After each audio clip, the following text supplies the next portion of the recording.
It's a 2 CD set, and it's not him.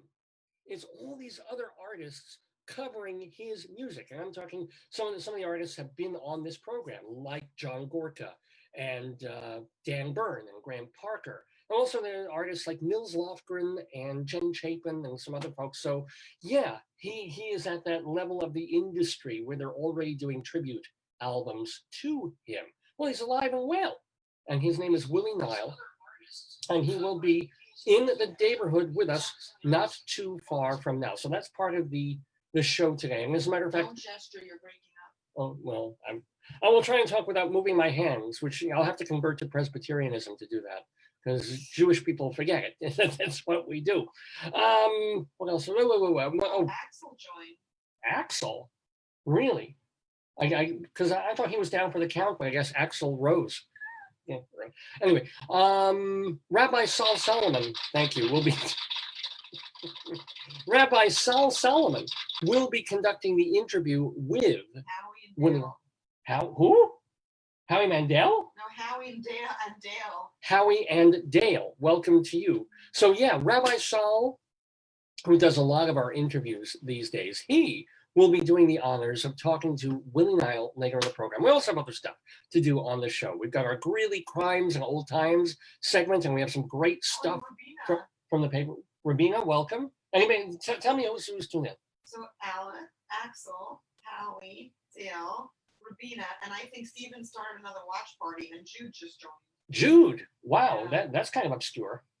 I'm a hardy fellow making a joke like that. I said, join Dave and Willie Nile for talk about music, Broadway, and other stuff. Yeah, Broadway. That's right, because we have our weekly Inside Broadway segment with Dr. David joined. Oh, from my high school. Dr. David, how you doing? So, and who else? Greeley Crimes and Old Times. Inside Broadway, we will go. We have our Colorado Limerick of the Damned, where we're going to a place called Grover, Colorado, as opposed to Cookie Monster, Colorado, but Grover, Colorado will be. Alex just said Axel said hi. I waved at him. Is it Axel? How do you spell that? Axel. Axel. He just wow. Waved, or she just waved. Matthew joined. Well, who? Erla? Is that one of the brothers? No. Anne just joined. Welcome to Anne. Welcome to Axel. So he'll be greasing the wheel. Gesturing, you're perfect. Well, thank you. Thank you ever so much. Who else? Oh, or what else? Grover, Colorado, and we'll have our wretched Taylor. So Anne and Taylor joined? I thought they declared bankruptcy. Taylor is in bankruptcy, but Anne and Taylor. Yeah, there you go. Anne and Taylor. Look, and Cherie, remember? It's a lofty show. Cherie, yeah. Who else? We got so many people joining us. This is so great. And we have a Wretched Pun of Destiny. And it's a last week's was bad. This one is going to be terrible. So I promise you that. Our Wretched Pun of Destiny also coming up. And of course, our yesterday quiz, where you get to answer trivia questions about today in history. Today being July 25th, 2020, where we are doing the 756th episode of Dave's Gone By. So it's all that fun and all that delight. And because we are living in such marvelous, delightful times, aren't we? So, Han, how was your week? I know you're busy doing the watch party and the emojis and then the. Because Joyce, she doesn't like to get on camera, but I force her to take part in like Greeley Crimes and Old Times and sometimes in the quiz. But a lot of the things that she's doing are behind the scenes in the sense of posting little things and keeping the watch party going. I love this of like, it's like a little furry, they're dancing. I always post this one. It's two furries dancing. Because people like that. They like the feel of the interaction. And by the way, feel free to interact and to post me messages during the show right here on our Facebook page, or if you're in a watch party, I'll hear some of those. I won't have Stephen's watch party, but you can post there to the folks who are watching in that particular.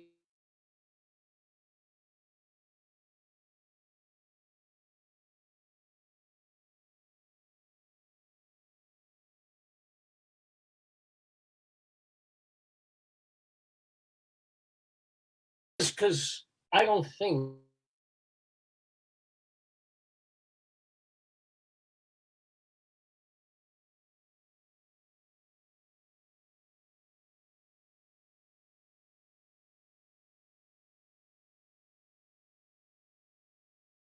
frozen in the watch party. I know.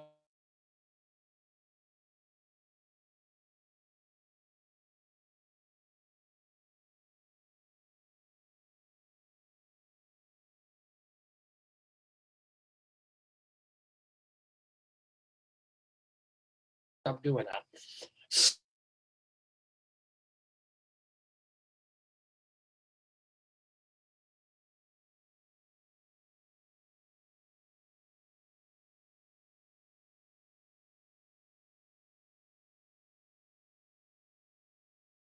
It's not just that we have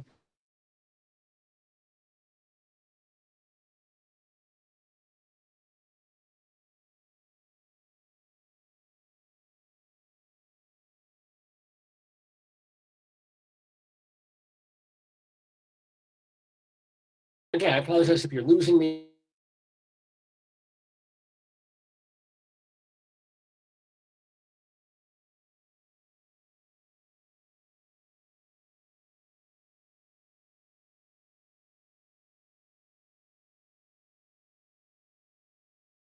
Remember cable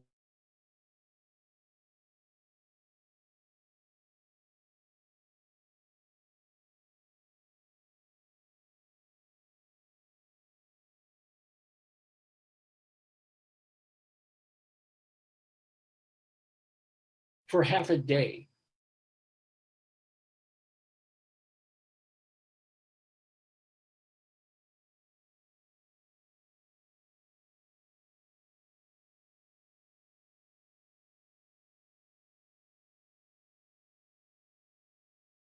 We'll clear this up as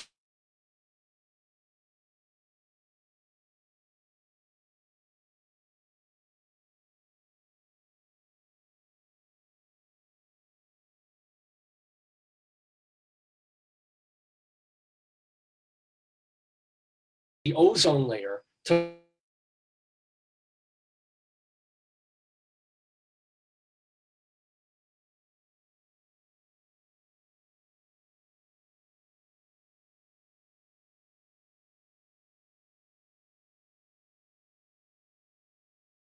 watch party collapsed.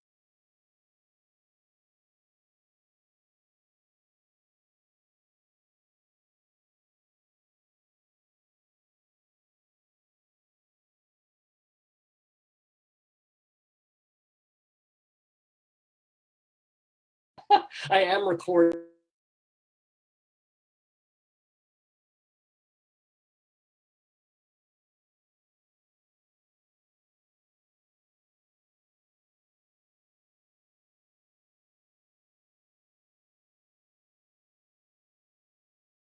Archive at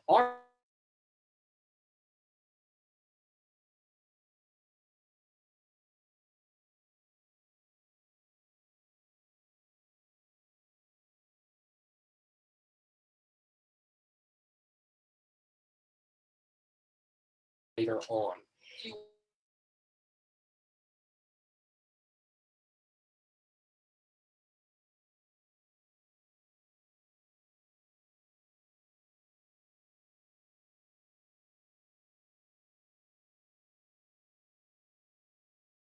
On myself or getting unstable messages myself, and I'm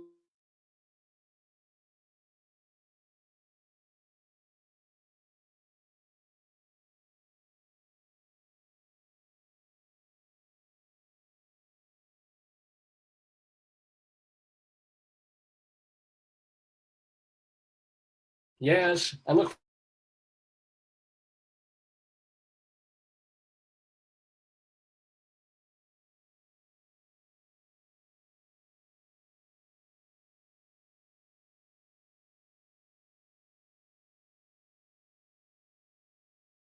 Did it on, you know.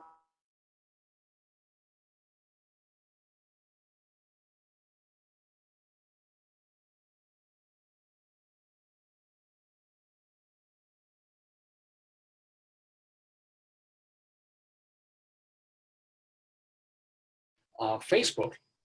Mike Dave's on my page.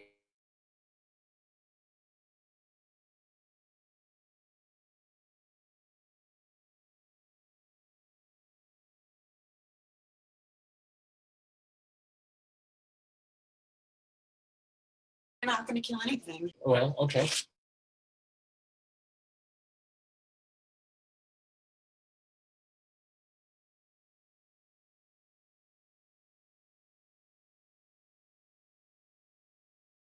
So Zoom will still record. That's the one thing I don't have to. Oh, okay. I don't have to stop the Zoom You don't have to recording. stop The anything. Facebook will probably stop, I assume.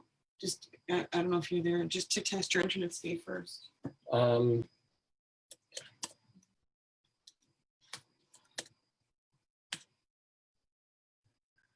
running an internet speed test, ladies and gentlemen.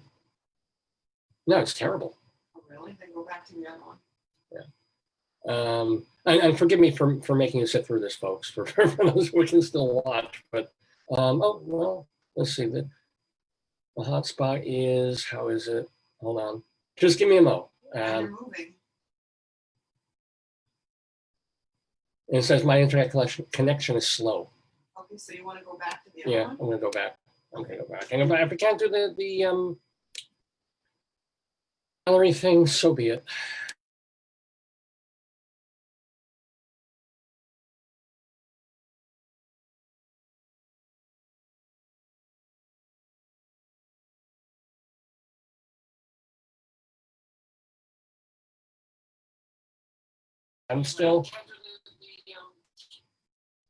I guess I'm still playing live.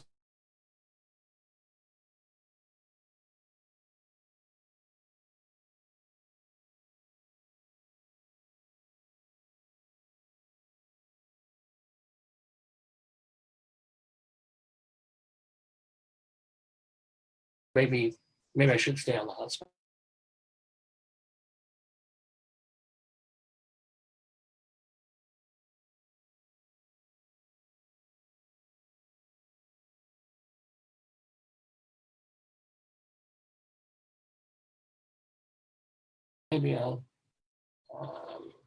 Maybe I will.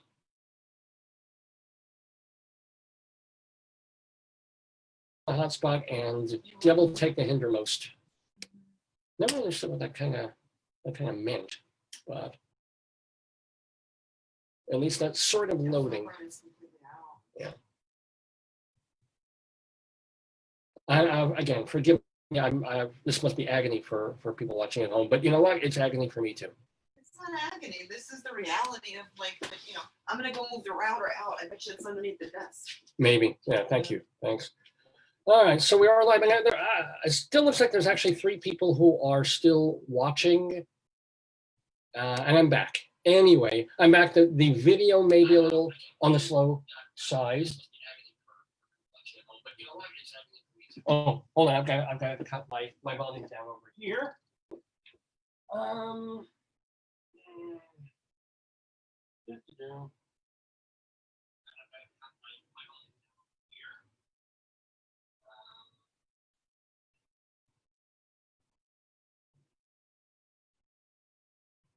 I'm sorry, folks. I'll be right there.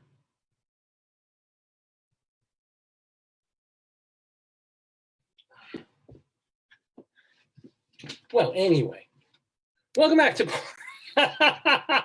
part 2 of the Day Has Gone By Facebook, your podcasting programming on the stream. Yes. Episode 756. Yeah. I'm Dave Lefkowitz. Yeah. My darling adorable wife, Joyce. Potato. Okay, here's what's happening. Willie Nile. Hopefully we'll have everything fixed by then. Willie Nile talking to Rabbi Saul Solomon. Away from the desk as far as I could. Great. So yeah, I seem to be. I had to pop the volume down on that, but I should still be going up. There we are. Now you're going. Yeah, I'm talking. I'm on the hotspot, so that's all right now. Let me just hear you because I can't believe what's happening. Yeah. The hotspot. You know why the hotspot's only you, babe? See, look, the hotspot is just you, and everything else is on the other, on the interwebs. Okay, so let's talk. Can I just start this day all over again? Here we go. I am starting the show all over again. In fact, I haven't even played the theme music. Let me do that. That'll get this started properly. That will make up for the crap fest that it's been so far.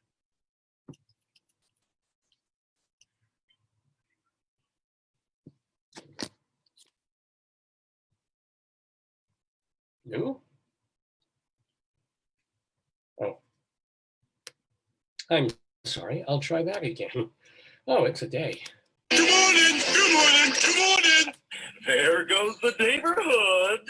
And there was much rejoicing. Didn't your meds kick in yet? Yeah, David Lefkowitz here. He's a Long Island Hearts guy. He's got his own radio show. I want you all to really enjoy a wonderful program done by a fine artist. A glorious thing of unparalleled beauty. Dave's gone by. Dave is one of my very favorite broadcasters, so keep on listening to Mr. Dave.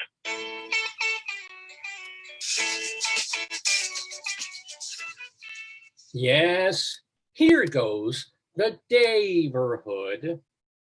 It's only a half hour into the show. We've got so much more time and so much more to do. Anyway, talking about the week. So I was talking about, and apologizing for getting a late start and having internet troubles. But as I was talking, anybody remember that? When you watch cable and half the channels were out and it wasn't even storming outside. It would be just a beautiful sunny day, but somewhere on the horizon, there'd be some kind of weather pattern that would interrupt whatever Comcast or Cablevision or Xfinity was trying to do. I don't know if it's the same with satellite. Joining, so that's good. Tell Axel he's back. Axel, you're back. Welcome. I'm glad you could wheel back in here. Actually, I have more people watching today with the glitches than last week. Isn't that just always the way? Thank you for your, because people also like, it's not really true. It's not really true, but people say, well, the great thing about Broadway, the great thing about going to the theater is things can go wrong. Somebody can drop a prop, a set piece can fall over, the actor can forget their lines. And I said, you really don't want that to happen when you're watching a show, but it could. Who joined? Erica. Welcome, Erica.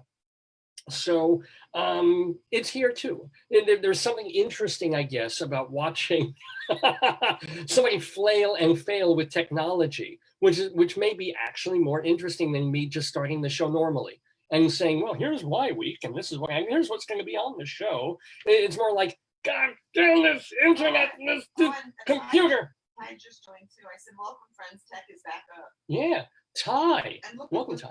Even when you gesture, you're clear. Look. Oh, excellent. So, yay, hotspot. Because also, I guess we're not, as you said, we're not sharing. That's so when they do you. Yeah. So what else did? But here's what I was saying. Also, was that I'm getting like 20 ants here that are crawling by the way. And it's like, this is end times. This really is. It's like you can't stream to anybody, and there's insects crawling all over the windows here. But my week in my head sort of starts at the end of the show. Like I like to end a week, whether it's been a good week or a cruddy week or anything in between. I think, Saturday morning, the show. Saturday morning, I sometimes talk to, or Rabbi Saul sometimes talks to famous people. I have fun. I get out whatever I want to get out. I talk about culture, which is important to me. Oh, Matthew joined. Matthew Ehrlich again.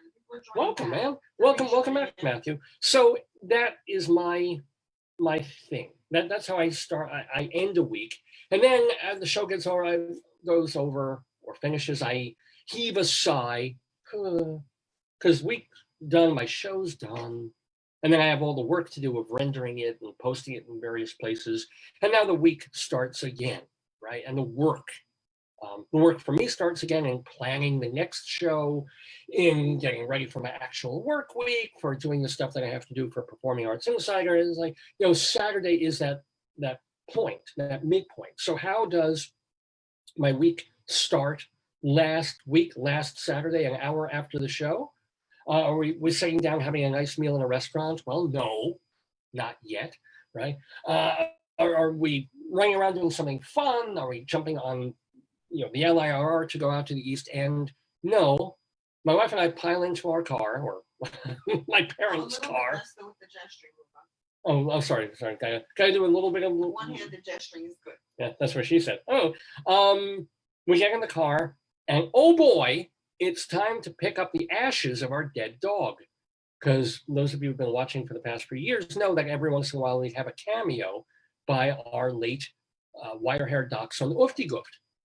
And, we would hold up Oofty, who was always in kind of a sleep stupor, like tongue hanging out, just because you figure when YouTube started, the only reason people were tuning in before they knew what it was, cat videos. Facebook too. It's like, somebody's cat is doing something on a piano. Hey, let's watch that. Because animals are adorable. So I figure, hey, I'll get more eyeballs, I'll get more views if I hold up our really cute old dog. And so he would make the occasional cameo. One time, months ago, there was that great moment when he wasn't on screen and I was trying to do something and forgot to diaper him, and he was literally piddling all over the floor while I was on camera. That was great. That was a moment. So, but Oofty left us about 3 weeks ago. He went to the Rainbow Bridge, or whatever you want to call it. He went to Summerland. Summerland. He's frolicking in Summerland with his late brother, possibly, who passed away 3 years before that. So the thing is, we're sentimental people, we're nostalgic people. We don't just want to like give him to the vet and forget him. And we know it's probably illegal to put him in the backyard, although everybody does. So we will do what we did with our other dog. We'll just have him cremated and put him in a nice little thing. Oofty, being typical Oofty, didn't, all the other dogs, well, my wife had dogs when she was growing up. Our previous dog were all in these pretty nice urns. They were in these little vases with their names on them. The vet that we use to deal with this was like, no, so the folks we're dealing with, they don't do urns. We'll put them in a box. Because that was our dog. And our dog was always a cherry box, a nice box. yeah, oh no, it's a very nice box. What I'm saying is like urn for this dog, urn for that dog, urn for Murray, box. Because Oofty was the crazy one. Oofty was the one who ran around, tongue hanging out of his mouth, fetches the ball 168 times in a row. He was just like, he's going to be different. He's going to be Oofty. Oofty gets the box. And apparently there's a little thing on the front of the box where you can slide in a poem or a picture of the dog. Deborah's friend Joy. Oh, welcome to Joy. We'll have a joyful time here. So, but now it's this horrible time to start my week by picking up the ashes of our dog. Right? So we park near the vet, you know, and it's a heavy thing, you know. I gotta walk in there with a mask and go and come and get the dog. And they give them to me in this nice little, it's almost like you're shopping at Lord & Taylor. They just hand you this very pretty package. It was lovely. Yeah, and they were right They had a car yeah. and everything. But what's really messed up about this vet, and it wasn't our regular vet here, because they were closed when our dog died. He dies on a day when everything's closed. Yeah, and this other vet was open. So And we they went love to them. dachshunds. They're dachshunds. It's grandfather, father, and son, and they all love dachshunds. Well, that's what made it really hard to go back. First of all, to bring him in when he died, to have him cremated, and then to pick him up about a week and a half later, and to walk into the vet's office, into the main area, and half the pictures on the walls are not only dachshunds, not only the classic, but wire hair dachshunds, which are a very particular looking dachshund. So here I am, you know, just holding it together, waiting for them to hand me, you know, the body, what's left of the body of my dog. And here's a dog that sort of looks like him, and there's another dog that sort of looks like him. Yeah. I was, you know, I know I break down right there in the room, but they were quick about it. They handed them to me. They go, sorry about your loss. Thank you very much. I grab them. This is this is great. So we get them in the car. You know, I'm having a moment. Joyce is having a moment. You know, I'm reading the card about and in the card it's like, when you rejoin your pets all pets are on the other side of the Rainbow Bridge and they're playing. And when you die, you cross the bridge, and then their ears perk up and they hear the master's call and they run down the bridge. And then the GPS says, well, here's the deal. She's reading this lovely poem about summer. bridge. Oh, the bridge in the card that they give you with your dog and his box. There's a thing with a nice little poem, an essay. What do they call it? Well, the homily. Rainbow Bridge connects the living owner to the dead pet. Yeah. Then when the owner dies, the pet hears you on the bridge, like they hear you up in the heaven, and then they run down the bridge because they hear you, and then you're together. Right. So, or especially if it's a Rainbow Bridge, if it's a gay dog. Yes. If it's a regular dog, it's the gray bridge. But then It's the Joyce, Triborough. and she's reading this in the car. You know, we're crying. We're you know, holding a package, and she says, "You will meet your dog on the bridge." That's what she's reading. Yeah. And her phone is on. The GPS. And we had the phone on its GPS to know how to get to the veterinary's office from our Yes, house. yes.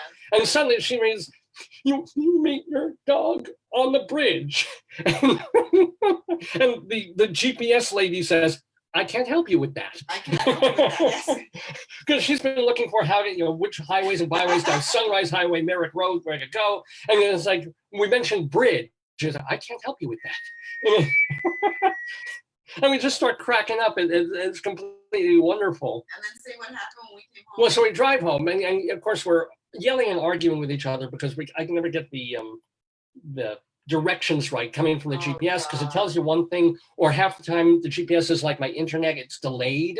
So it's like, go on this road. I'm already on this road. Yeah. That's not helpful. What do I do next? Make a sharp left turn there. Oh, you mean the thing that's 600 feet behind me now? Yeah, okay, great idea. Robert joined. But we get, who did? Robert. Welcome, Robert. But we get home, we delicately deal with the package, and we say our little prayer about Summerland, which is this.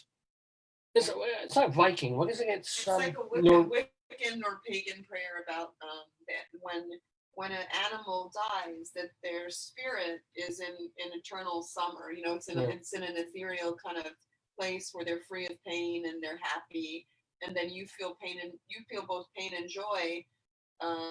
Tears of pain and joy because you feel the loss, but you honor them because they were a faithful friend and they left this world when their work was done.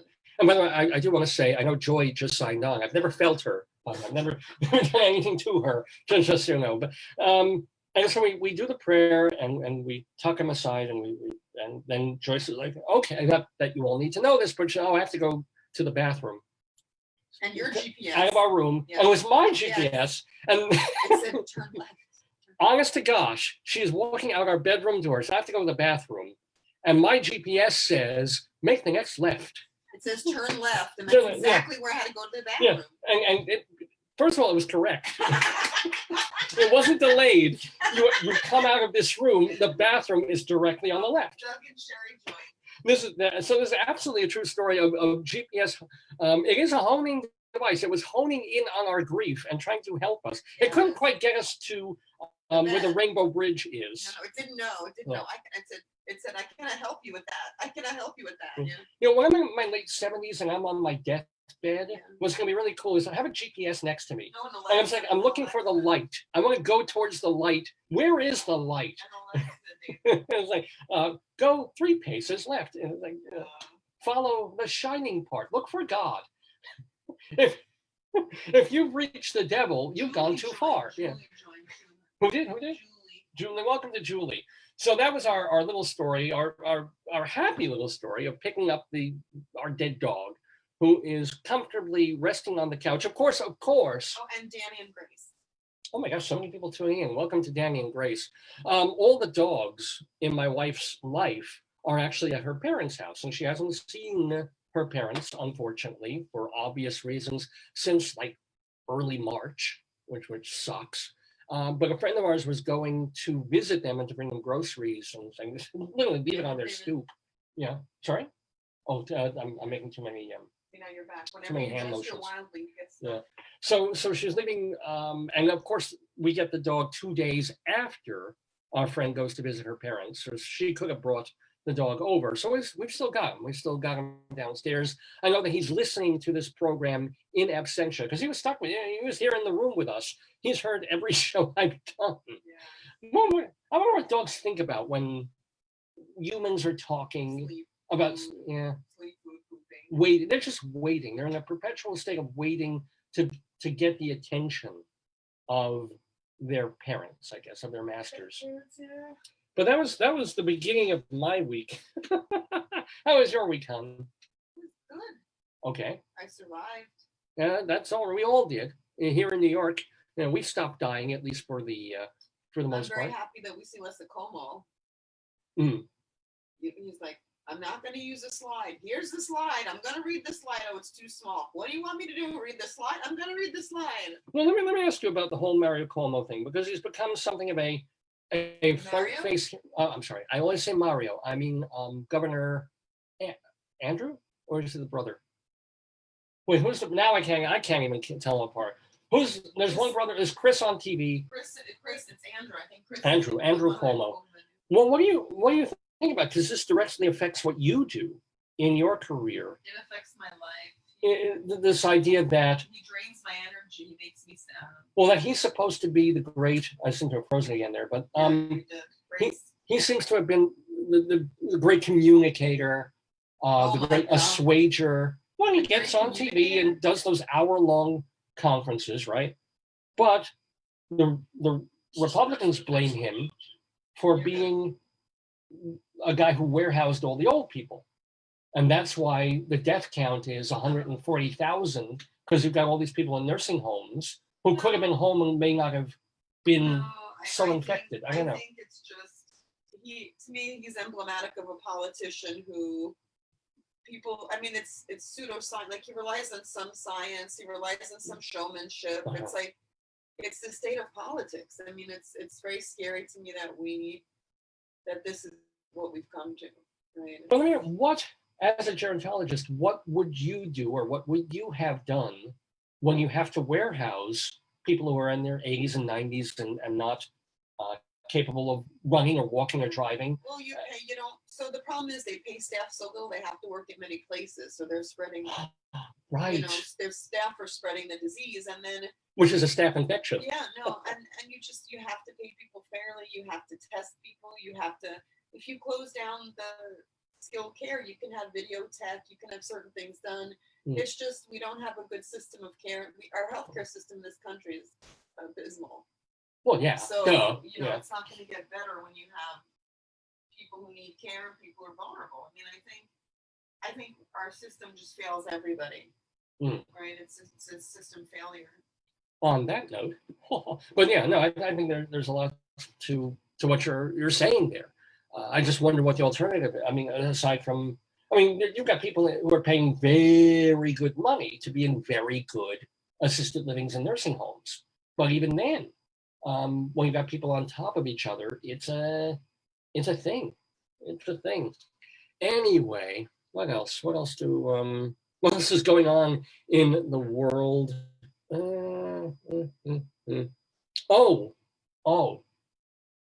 So you've heard about the this is fantastic.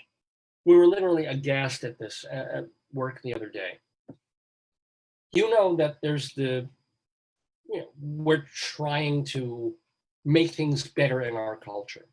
We're trying to be more sensitive to other races, other ethnicities, and Jemima. What's right? Welcome, Joan. And Jemima, Joan. Uncle.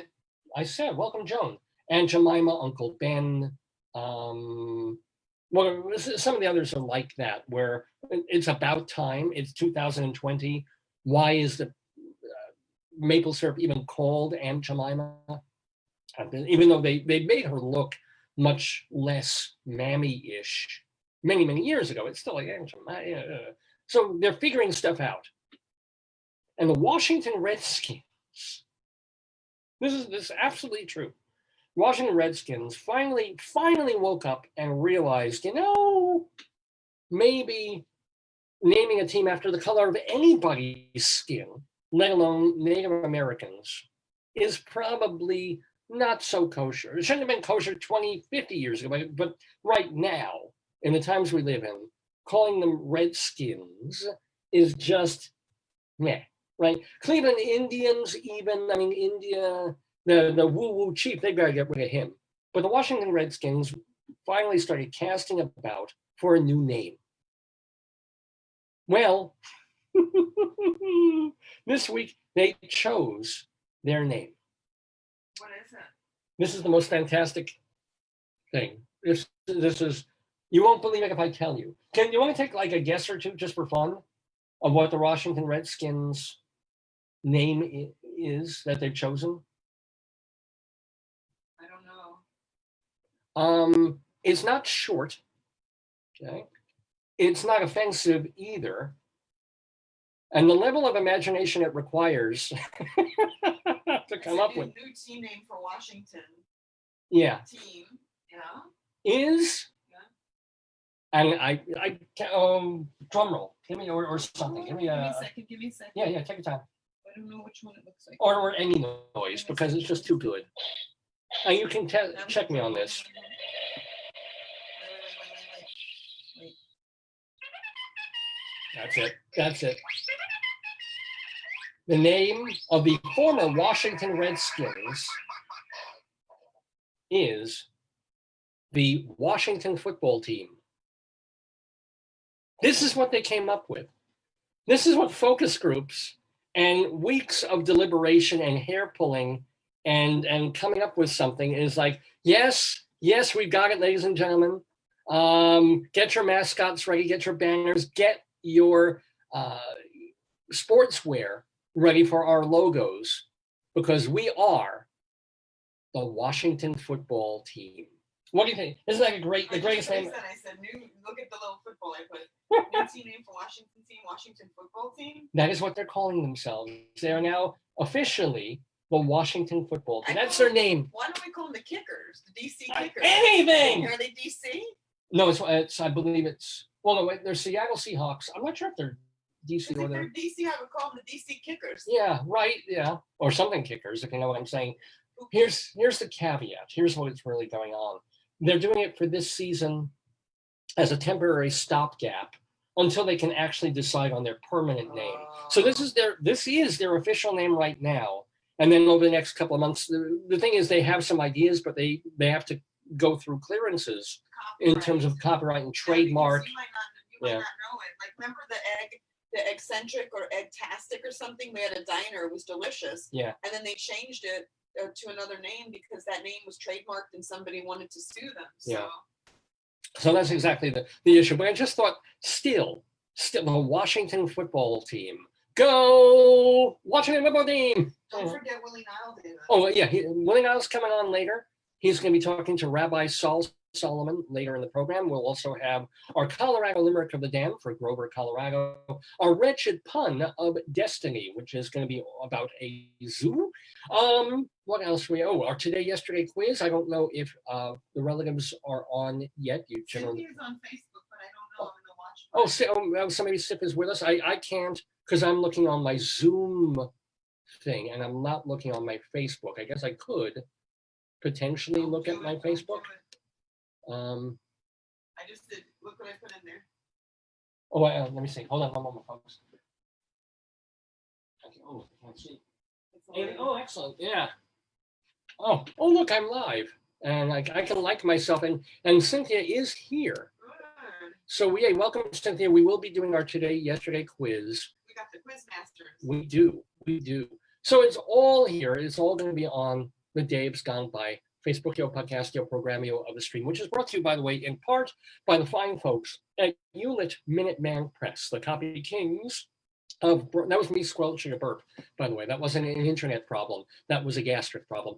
Hewlett Minuteman Press, since the mid-1970s, the Toron family has owned and operated Minuteman, the franchise right in the heart of Hewlett, Long Island. They do fine work, reasonable prices, good turnaround times. So whether you just need, a black and white one-sided copy, or if you need color copies on special paper, long paper, if you have whole journals that you're putting together and books and spiral bindings, they do that. They also do a lot of stuff now with silk screening and putting your name or logo or emblem on shirts like bowling team things or uniforms. Or maybe they even do masks. Like, remember our friend went to Graceland and she had an Elvis mask. So maybe you can put a logo on a mask. Right? I'm pretty definite that they for do. Companies, yeah. They do masks. To me, that would be like, because if you have, like, even the president has the logo.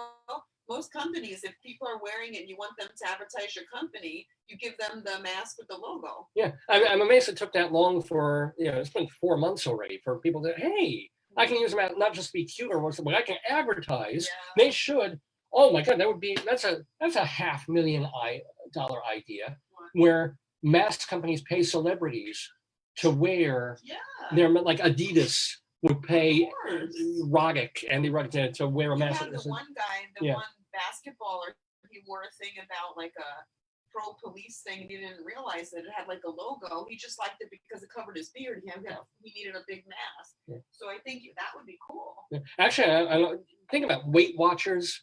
could have a mask with their emblem and like bars in front of the mouth to sort of a reminder, like, A lot of hey. the women's one they make lipstick, like it looks Yeah, like, you know, that's no, gross. but but like, so you can see a smile, yeah. You know, there's one woman at work who wears one that sort of like a cat mouth. So you see the whiskers going like this That's to cute. a little cat butt mouth kind of That's thing. cute. Yeah, it's, you know, so there's I still find them all creepy. They still weird me out. I see people all in the supermarket walking around, and I'm used to it. We're all used to it.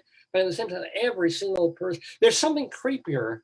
I don't know why, about seeing the ones with all the designs on them than there is seeing just regular plain old hospital blue or the white one. I don't know why that is to me. I don't know if you all feel the same way.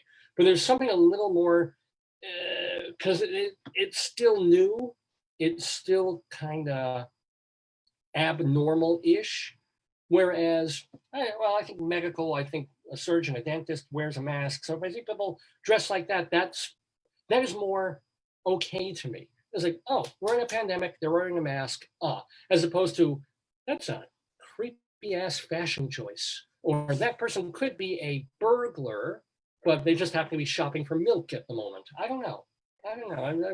I'm still, we're all still getting used to the new normal, as it were. What else do we want to, anything else to talk about?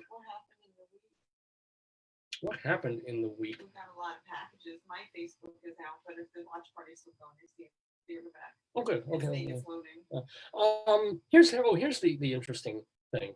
Can you explain this? This is good news. This is amazing news, but it shocked the hell out of all of us at work. We have in our neighborhood a lot of stores, even long before the pandemic. It's very expensive to have real estate and have stores where we live, and you know, restaurants come and go, they fail. Most restaurants fail within the first 3 years, I think is the statistic. And sometimes buildings and storefronts sit empty for years. We had a block of stores, and this is over in Limerick actually, where they sat unused and empty for a decade. Yeah, you're right. You're right. Yeah, in part of Valley Stream, where there was a framing place, and they had like a laundromat, and they all went out. Past and you see a mouse in the window. Yeah, it didn't just sit there for the landlord was holding on to that land for whatever reason, or there were zoning things, or there were people in the neighborhood did not want apartments there because it would block the beautiful view of the railroad train coming. I don't know what it was, but I think it was a class and racism. Maybe that too. Maybe they don't want low income quote unquote housing near, which I don't think it is. But for whatever reason, it was just dead space right by the railroad station where kids would congregate Friday night, Saturday night. So that wasn't helpful either. Finally, out of the blue, they start building, and within 3 to 4 months, there's 2 stories of apartment buildings there, and they're nothing special, but they're quite nice, and they're certainly great for commuters. And it was like it went from nothing for 10 years to 3 months that you've forgotten that there's nothing there, and here's this whole community, this whole thing happening, and it's good. It's a good thing. Yeah. So we have in our community. People joined, honey. I'm going to tell you. Oh, great. Oh, yeah. Tell me why. Jerry and Steve. Steve. I'm sorry, Steve. Hello, Jerry and Steve. In our neighborhood, as I said, I mean, we had restaurants. I felt bad for 1 or 2 of the restaurants that closed just before the pandemic, just before they could have gotten like relief and unemployment. What? Check your waiting room. Well, that's not happening until 11. Okay. You know, if they just waited a month or 2 more to close, they could have gone to the federal government, gotten a loan to float them over, even though they were failing already. They could have at least gotten some money to fail better. But they closed and they went away. Where's the new restaurant? This is amazing. We 10 years ago, I think. Yeah. Oh yeah, I know where it is. You know exactly where it is. It's their convenience store, right across from the bike shop. No, not that far down. Oh, it's across from the banks, right? Yeah, much closer. Wow. Yeah. Near a Subway. Yes, exactly. My wife was talking about the Subway. There's a Subway sandwich place. Not that we don't have a Subway. I wish I had a Subway in our neighborhood. It made life so much easier. But I think when we first moved away to Colorado, this place was empty.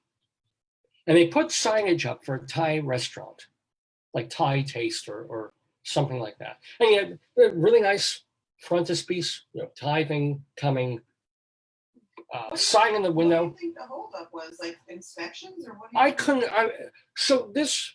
I'm telling you. Maybe now the inspector people have time to inspect because nothing's open. Maybe they were waiting to get someone to inspect stuff. But we live in Colorado for 9 years. I come back, Yeah. and the place still is never been opened. Wow. Nothing. It's just it's an empty big store. Thank the people. Thank Joy joined again. She must have fell out, and then Michael and Doug. Welcome to Michael and Doug, and welcome back to Joy. Rejoice. Or rejoice or rejoy.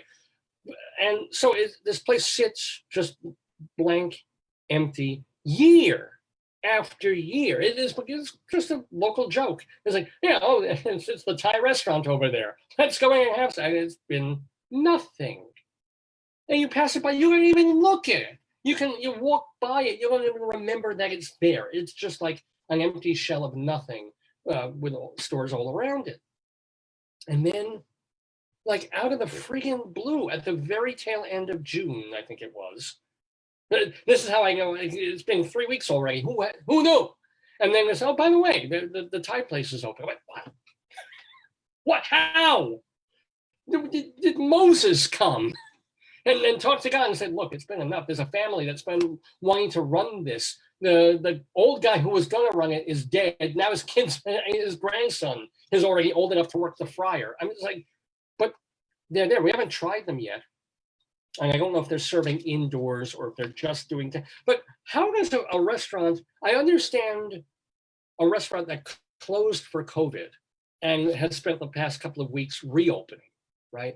Or I understand a restaurant that tried to stay open during the early part of the pandemic, was doing just takeaway business and catering, and now is trying to figure out, we have table seating outside, we can put, I guess, a couple of tables indoors that people want to eat there. How do we figure that out? I understand restaurants that have been doing Gwyn. That I understand that happening of places that were already open and figuring out how to stay there or reopen after closing for a few weeks. But who opens a brand new restaurant in a time when no one can go into a restaurant? And it's magnificent. But takeout, won't they do takeout? Well, sure. Well, I mean, they could have been doing takeout 8 years ago when there was supposed to be a restaurant there. I wonder if no one could inspect them. I wonder, if they were waiting for a liquor license. Or maybe they got stimulus money and they could open.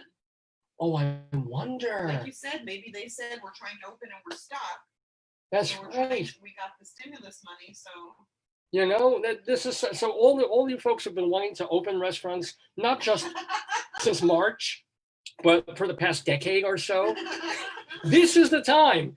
Hey, I have an idea for a business. Let me, because they're going to approve, presumably, another stimulus bill. No one will come out and inspect it, so you're good. That's right.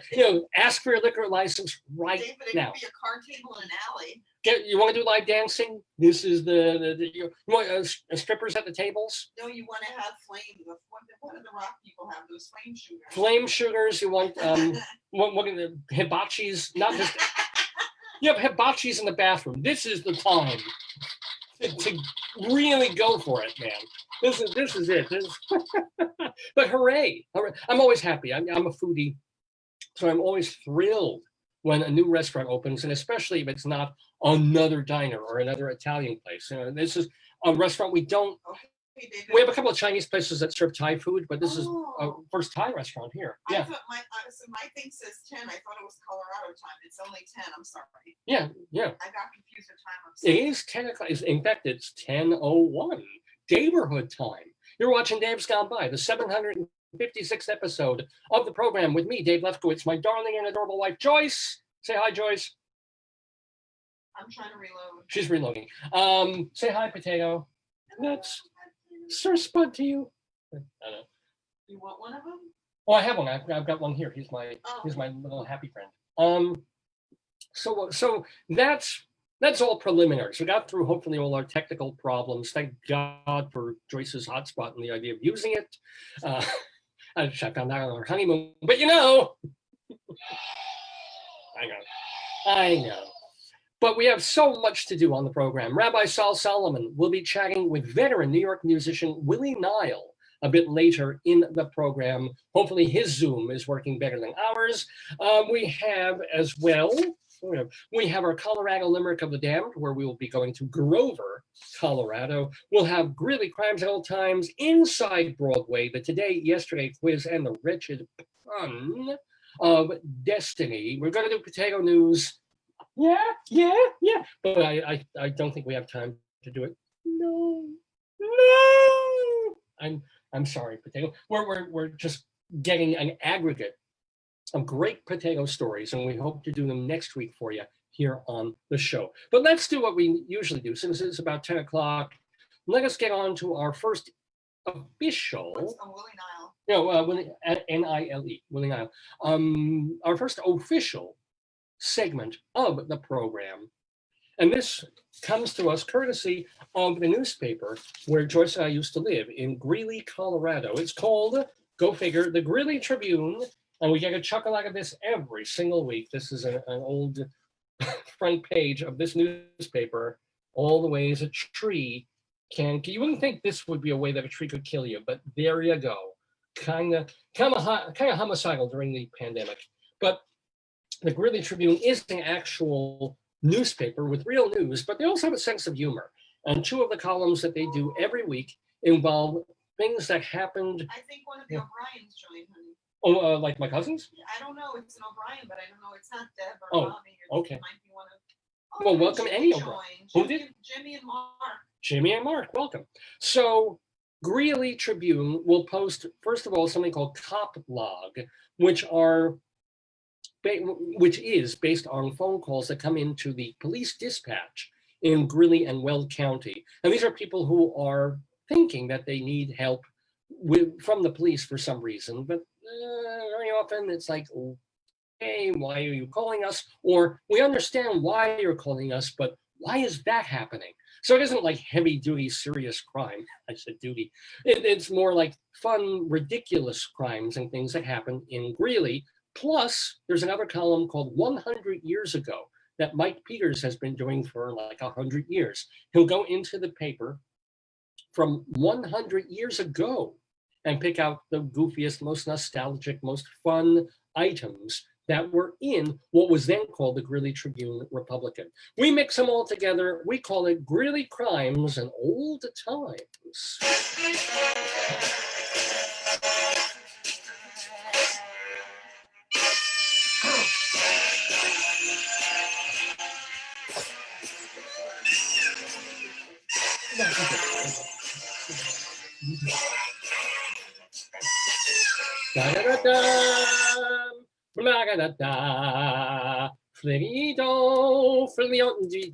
Yes, ladies and gentlemen, Greeley Crimes at All Times, where what I love about this particular segment is that the Tribune does all the work for us. I don't have to write anything, I don't have to come up with anything. I just have to transcribe the stories that are in the newspaper. So here we go. A caller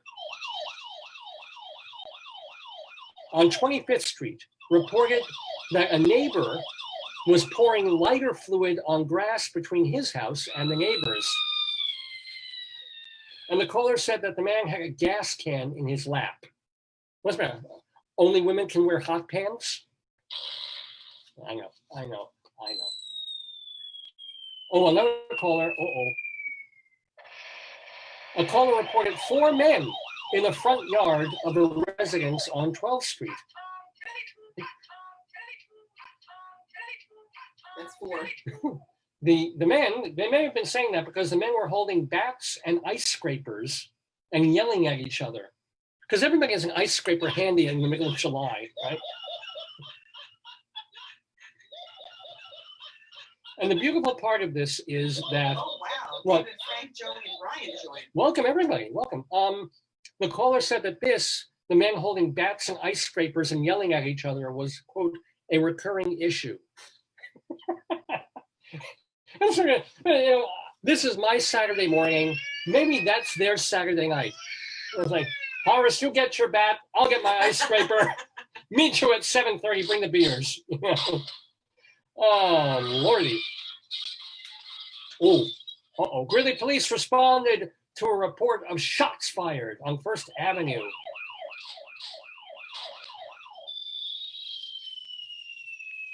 Now, this is great. This is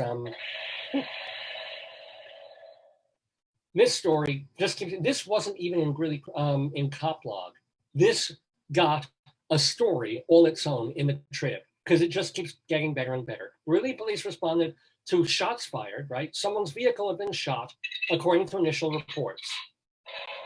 Police arrived and spoke with 61-year-old Steve Allen Zog, who said he was shooting a .22 Marlin rifle at a license plate hanging on the wall in his bedroom. Hold on. Yeah. This is definitely Colorado, not New York. So he's shooting at this license plate in his bedroom. He had fired 8 shots, hit the license plate twice. Okay. Speaking of shots, Zog admitted to having drunk 14 shots of whiskey Oh my God. throughout the day. Wait. Do we too? Oh, there you go. In fact, when police went to talk to him, he had to lean against a building to steady himself. Here you go. It's illegal to fire or discharge a gun in your home. Well, here's the deal. This is why. This is why you're not supposed to shoot even in your own house, or perhaps especially in your house. Police then spoke with the victim of the incident, who was washing his truck in the driveway directly east of Zog's home. The man, I love this. The man said he heard gunshots, and then he noticed bullets hitting another truck in his driveway, and the bullets going into his house. Oh my God. Yeah, no, seriously. Police counted 7 exit holes in the east side of Zog's trailer. Oh my God. How did I know that Zog lived in a trailer? I have no idea. Welcome, Rick and Ed. Welcome, Rick and Ed. Welcome, Rick and Ed. The bullet shot through the victim's bedroom closet and became lodged in a pair of pants hanging in the closet. Better that than him. Well, yeah, of course. But can you imagine just like, boom, you look in your closet and there's a bullet in your pants? Yeah. And I've had a bullet in my pants, and you know what that is, girls. Okay. Welcome, John. So, hi, John. Police also counted 3 bullet holes in the truck's front and rear passenger doors and in the windows. Zog was arrested and charged with illegal discharge of a firearm, felony criminal mischief, and reckless endangerment. The Weld County DA is deciding whether to file formal charges in the Let me case. tell you something. I would not want him to be my neighbor. That's like an anti-Mr. Rogers. He is not a friend of your neighborhood. No. No. I mean, we used to actually, downstairs in our basement, we have a dartboard. So you can play in your house if you want to, with the windows closed. If you want to throw darts at a dartboard in your house, you can do that. So my dad is an avid gun enthusiast. Yeah. So when we used to go shooting, we'd go to a rifle range, and the rifle range, this is in Queens. I mean, we're not talking like the country. The walls have to be a certain level of thickness so that none of the bullets go visiting other people. Yeah. Yeah, and the absolutely. only way you can carry your guns is if you have a permit to take it to the range and back. You can't go driving around. So depending on the type of gun, so there are protections in shooting places. You have to wear protective eye covering, ear covering. Like you can't just have your gun and go willy-nilly. Or not just willy-nilly, but you can't have your gun go Willie Nile because he's going to be on the show soon. Billy and Doug. Well, Billy and Doug, hello. They're 2 separate people. We're doing Greeley Crimes and Old Times, by the way. So here's some old time stuff. Oh, the kids today. 5 teenagers stole the automobile of Reverend R.J. Fletcher on Friday. They drove the auto to Gill to but to kill of all places. Oh, you know why? Because they wanted to shoot craps at the gambling house. Ooh, is that slang for like a brothel? They were then jailed on charges of auto theft and illegal gambling. It is said, I love this, it is said their parents are very angry at them. Yes. Oh, do we have an angry guy? That's so 100 years ago, man. It's like, parents are very angry at them. I wouldn't be surprised if like a gambling house had other things going on, if you know what I'm saying. I think you don't. Look at all the people in the watch party. Hello, watch party people. Like, we've never had Well, that many. stay with us, people, because we got Willie Nile coming on the show in a while, talking to Rabbi Saul. But here's another old timepiece for an old timepiece. The more things change, more things stay the same. This is from 1920 in the newspapers in Colorado, in northern Colorado. The tent and motorcycle city for the homeless at Island Park. At Island Grove Park in Greeley is overflowing. Yes. Yeah, go for it. Yeah, please.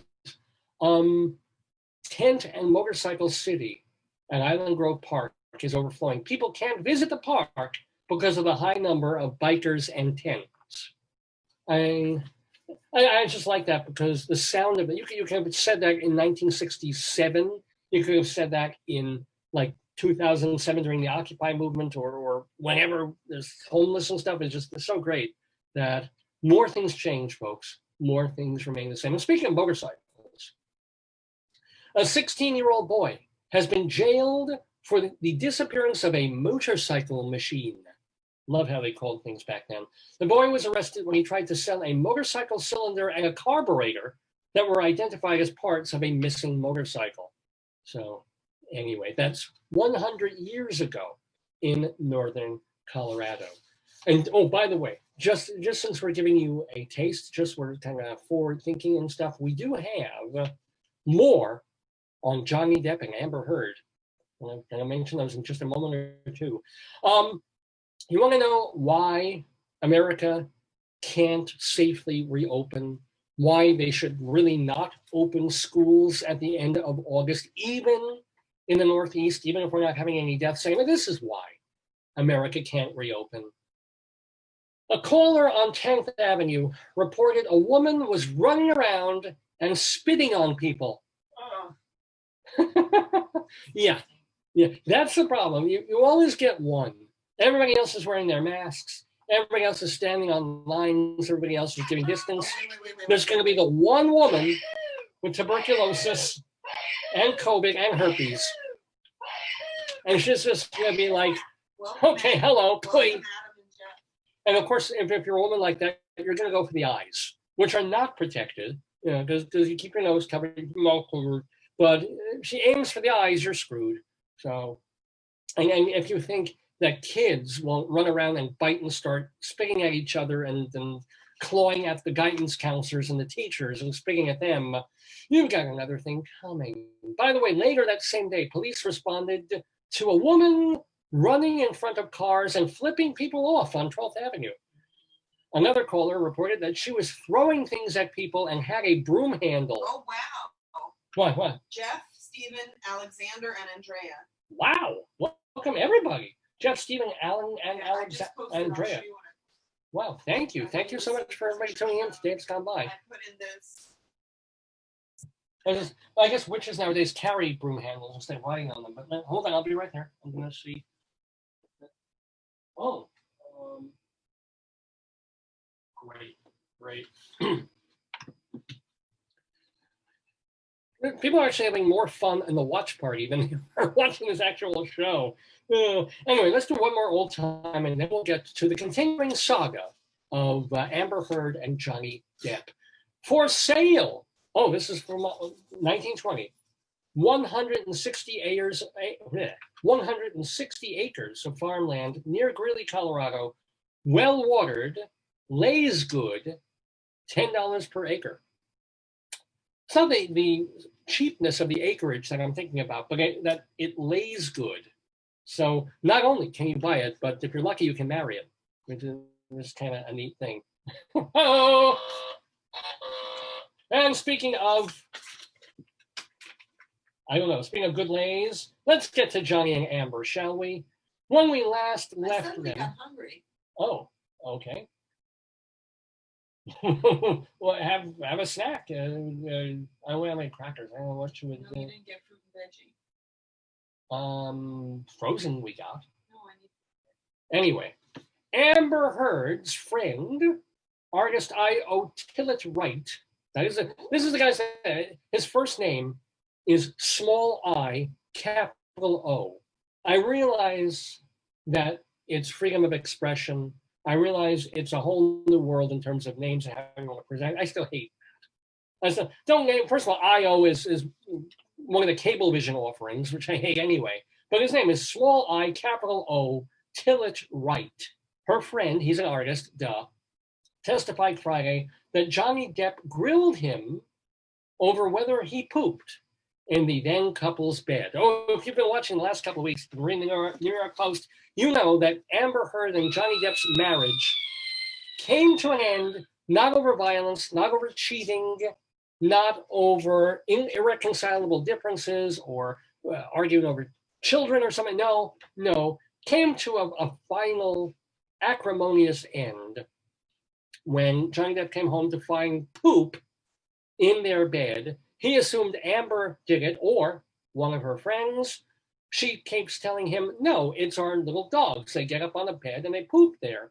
And these dogs are the size of my hand. And A, can't jump that high, and B, if poop came out of them that size, there'd be an organ attached to it. It could not possibly. So they're going back and forth about all this. And rather than this just being a private thing or private between them and their divorce lawyer, it's all media because Johnny Depp is putting it out there. He's suing a newspaper. He's dragging Amber through all of this, not because of their divorce, but because a newspaper, The Sun, in the United Kingdom, called him a wife beater. And, it's a heavy word to have tacked onto you. So he is suing them for defamation. And now they got to drag all this in. Did he beat her or not? She got bruises on her face. What happened? Did he throw bottles? So there's all this going on. But apparently, the real wedge, the finishing fulcrum, wrong word there, of their marriage was poop in the bed. And they're spending oodles of time on this in court. So Amber Heard's friend testified that Johnny Depp, after this happened, he's trying to figure out who did this. If it wasn't Amber herself, what friend did she get to come up on their bed and lay a dookie right on the sheets? So Untitled Wright had Depp ask him if he did it. And I assume he denied being the culprit. Depp's lawyer asked this guy, quote, there was a discussion about whether you had any involvement in leaving human feces on the bed. God. Just to, so we've recapped here. I do want to say that Wright said that after Depp called to ask whether the poop was his, he did this in the midst of his argument with Amber Heard. He heard them arguing and then the sound of the phone dropping. So he thought it was going to get violent and he called 911. Heard accused Depp at that moment, essentially, of winding up his arm like he was throwing a baseball and throwing the phone at her face. All this over poop. Yeah. The story, as I said, that keeps on giving. We'll keep you posted. If there's more in the New York Post, we will keep you posted about the continuing saga. Amber and Johnny were lovers, but their love got in the soup. I'm making stuff as I go along. He woke up one morning and found himself scorning, because on the sheets there was fresh poop. Was it her dog? Anyway, moving onward with more of Greeley crimes and old times. Let's see. Police responded to a supermarket on 47th Avenue where a man was sleeping outside the front of the store. When the caller asked him to leave, the man exposed himself and urinated on the sidewalk. Yeah. Again, why can't we open things up, ladies and gentlemen? Why can't we go back to phase 5 and normalcy? Because there's guys who, when asked to quietly vacate the public spot where they are snoozing, will pull down their pants, and urinate. All right, full disclosure, the guy was me. I was really, really tired after work, and there wasn't a bathroom available. Anyway, I apologize. I do. I'm sorry. Anyway, let's do one more thing before we exit Greeley Crimes at Old Times on this Saturday morning, July 25th. How about this? Oh, the new Union Pacific Flyer locomotive. Since we were talking a little bit about trains before, the Union Pacific Flyer locomotive is making its runs at high speed in this area. Between LaSalle and Julesburg, the train went as fast as 38 miles per hour. Cool. And guess what? It got ticketed going through a school zone. Oh, So honey, there you go. John. Oh, who did? Honey. Oh, hi, honey. How are you, honey? How's it going, honey? Last week we had Moose. Did Moose come I back? didn't see Moose, but I did Oh. see Honey. Because, the nice thing about Moose, whenever I had a question, he had all the answers. We got a lot of Johns joining. Oh, a lot of John. Well, we talked about prostitutes before, so I guess that's why I have a lot of Johns joining. I'm on it. After a slow start, I am on it today. Back on track, Bubba. I am on the web. I am on the computer. I am on Dave's Gone By. The 700. Brian joined. Who did? Another Brian. We got a lot of Brians today. Hello, Brian. Brian's a very common name today. Good. Well, I don't have a pun for Brian. When That's- I was in school, Yeah. I used to switch letters sometimes. Mhm. So I wrote a Valentine to a guy and I wrote Brain Mm. instead of Brian. Well, that's Brian damage, I guess. Yeah. Speaking of which, it's time for my weekly toothbrushing. I do this not because I brushed my teeth earlier in the morning, but I got this toothbrush from the supermarket. I spent like $8 for it, which I will not spend for a toothbrush. So it's heavy as hell. But the thing is, this isn't just your basic battery-operated electric toothbrush. This thing it's a power drill for your face, essentially. So, as I've been showing the last couple of weeks, what you do is, first, the hardest part is turning it on because it gets stuck. But you get her going like this, and you put listen to that. That's construction work at 4 a.m, my friends.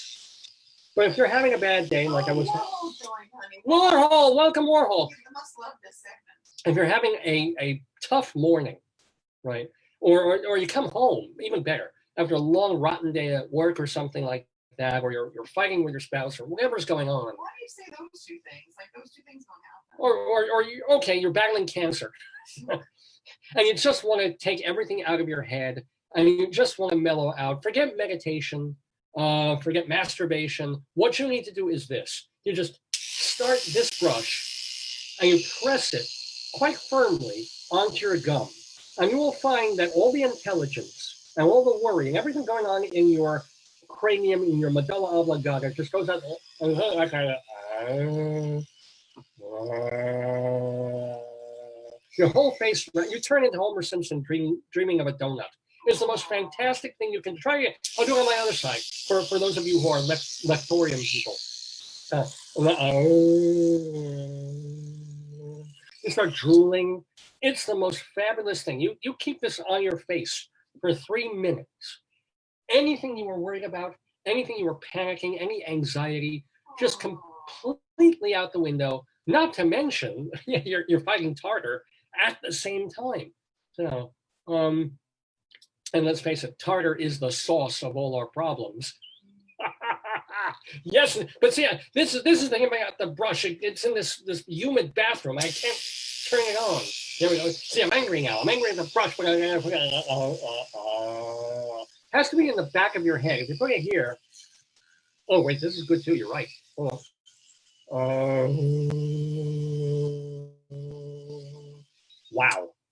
Wow. Because that was the thing I could never, ever do back in taking classes in theater years ago, and well, not that many years ago. But one of the things before you meditate or before you go on stage or when you're trying to relax is to clear your mind, to not think of anything.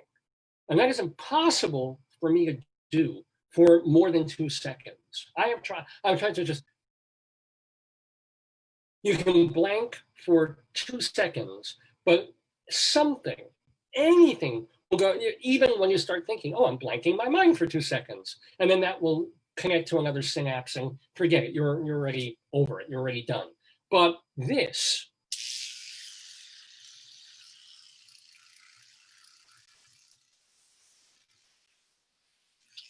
all right, I was thinking of things. Doesn't quite work like that, but it's still better than nothing.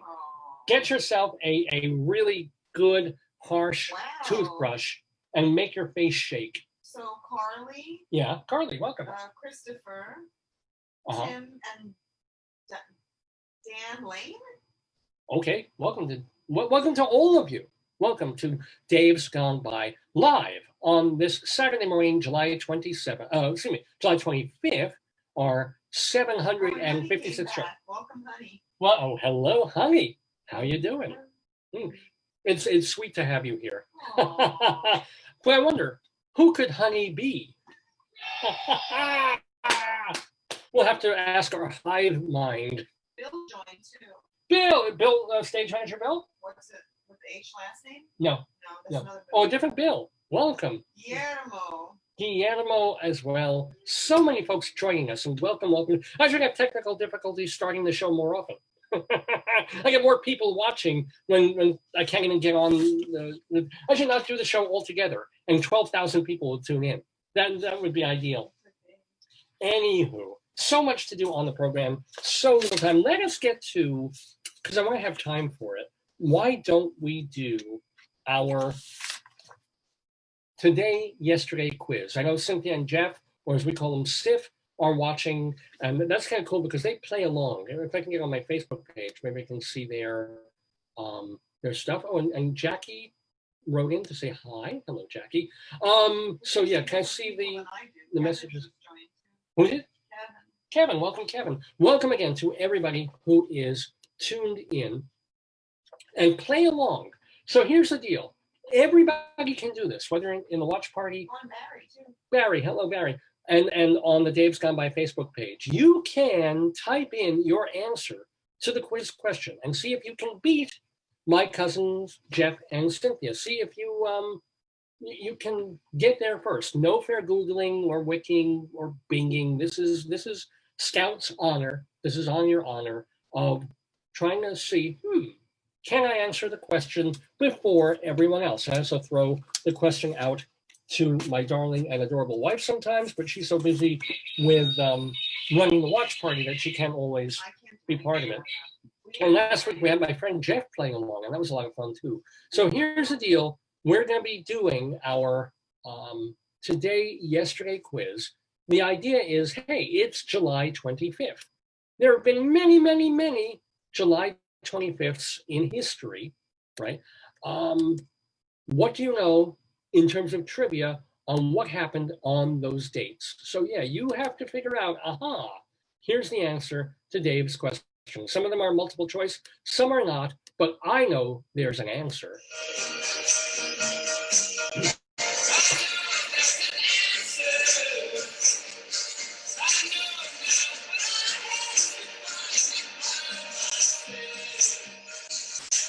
Yes, we know there's an answer. So are you all ready to take the challenge and play the today, yesterday quiz? We start way, way back before, a couple of years before I was even born. 1593 is the year. France's King Henry IV did something for the good of his country and the stability of his realm. It's multiple choice. Did he marry an English duchess, execute his second wife, convert to Catholicism, or expel 5,000 Jews from France? So those are your four choices on what King Henry IV of France did on this date back in 1593. Did he A, marry an English duchess, B, execute his second wife, C, convert to Catholicism, or D, throw 5,000 Jews out of France for the good of the country? What do you think King Henry IV did way back in 1593 today. Okay, I'm gonna throw up my little question markeroo. Or I should play something French on the xylophone. And of course, the first go-to is Dormez-vous, dormez-vous, sono la mattina, ding dong ding, a ding dong ding. Okay, any answers? Anybody chiming in yet? Because I can check sort of my Facebook, but you're more likely to. No, we got Oh wait, I got one from Cynthia. Frank, Roderick, Billy, and Honey rejoined.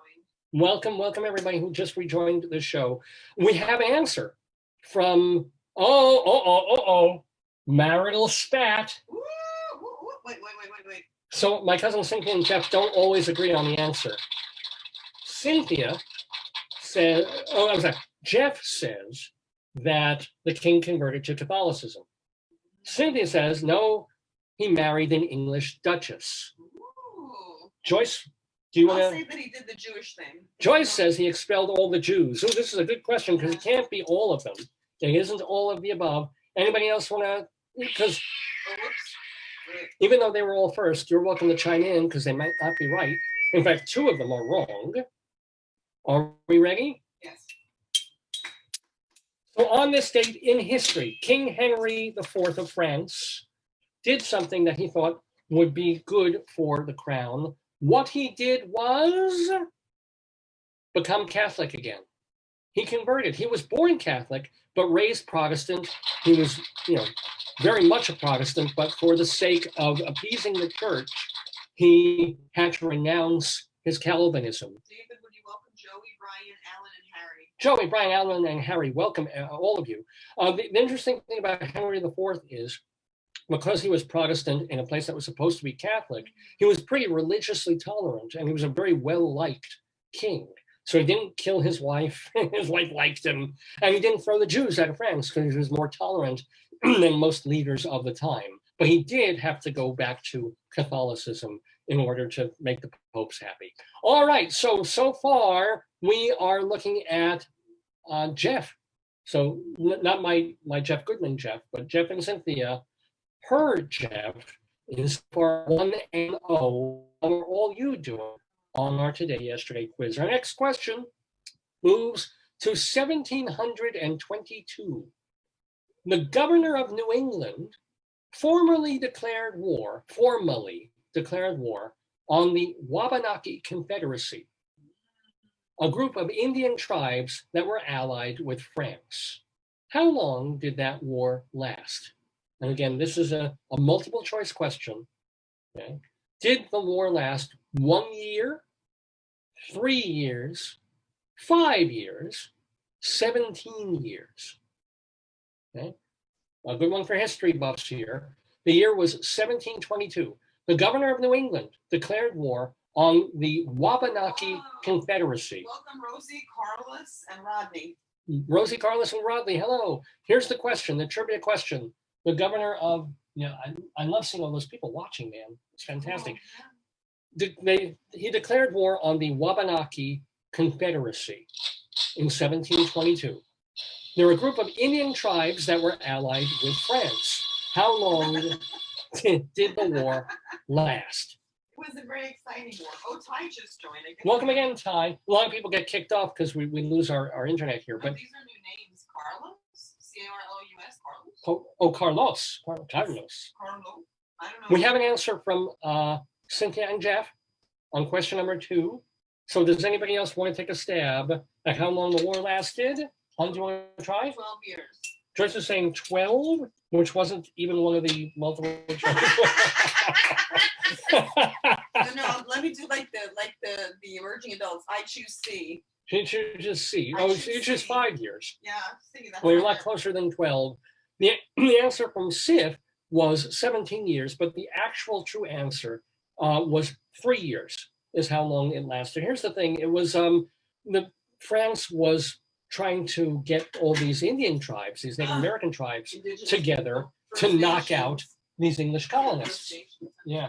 First Nation, excuse me, these English colonies. So they called it a confederacy. It was tribal. There were the Wabanaki and some other Indian tribes, Native American tribes. So, Indigenous people are First Nations, man. but the great thing about this is, I asked this question because the war was called the 3 Years' War.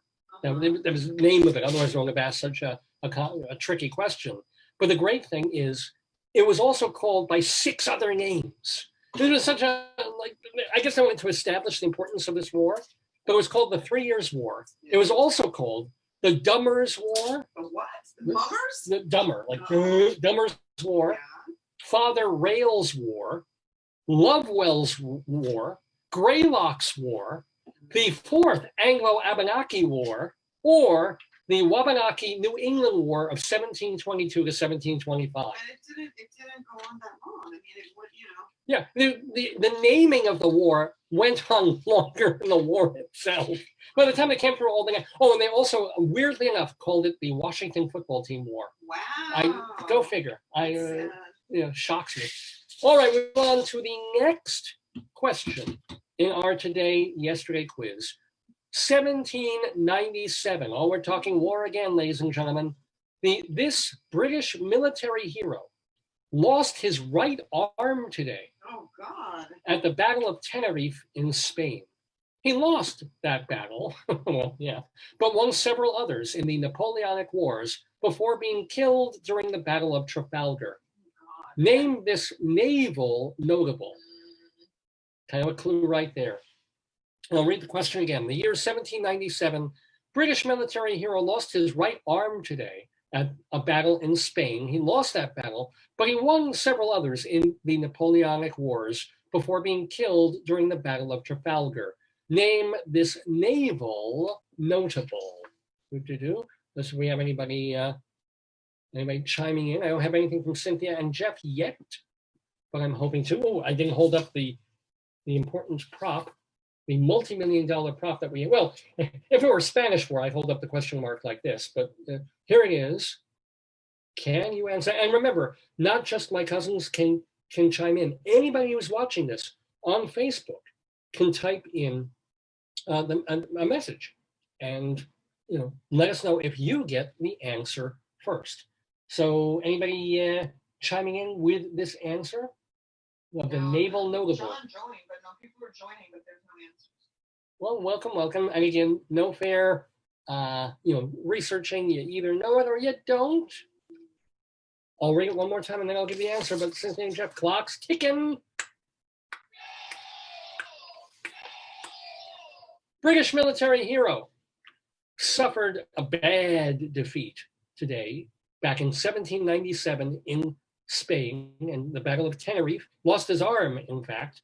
But he lost that battle, but he won several other Napoleonic wars. But he died in the Battle of Trafalgar. Name this naval notable. Oh, we got a don't know. No one wants to take a guess. Any guesses? Hun, do you want to guess? Was it SpongeBob SquarePants? No. Oh, Iris joined. Iris, come on, help us. Welcome, Iris. You know some history. People. Where's our trivia people? Yeah. Come on, help us out with answering this question. I know it's a tough one. The naval is a real clue. That's a real hint thing. We're not just navel gazing. What? Captain Belly Button. It's not Captain Underpants either. He was not only admirable, but he was admiral. Zach just joined it, he knows. Oh, maybe. So I don't want to blow this guy's horn. That sounded horrible, but there's a clue right there. Do you want to take a stab? Captain Horn. No. Who's a famous horn blower? Gillespie. No, we're not talking about gay porn actors. Who are we talking about? I don't know. Captain Tudor. No. Captain Tootoots? I don't know who Horatio Hornblower was, but there was a. 14 years of who? Was Horatio? We're talking about Admiral and Lord. Bly. No, not Captain Bligh. It's Bly. Lord Nelson. What? Nelson? Yeah, Lord Nelson, Horatio Nelson. I don't know who that is. Well, it was a one-armed guy who fought a lot of wars and then died in one. Here we go. How can you fight with one arm? Single-handed. Come on, that was so fast and so good. Anywho.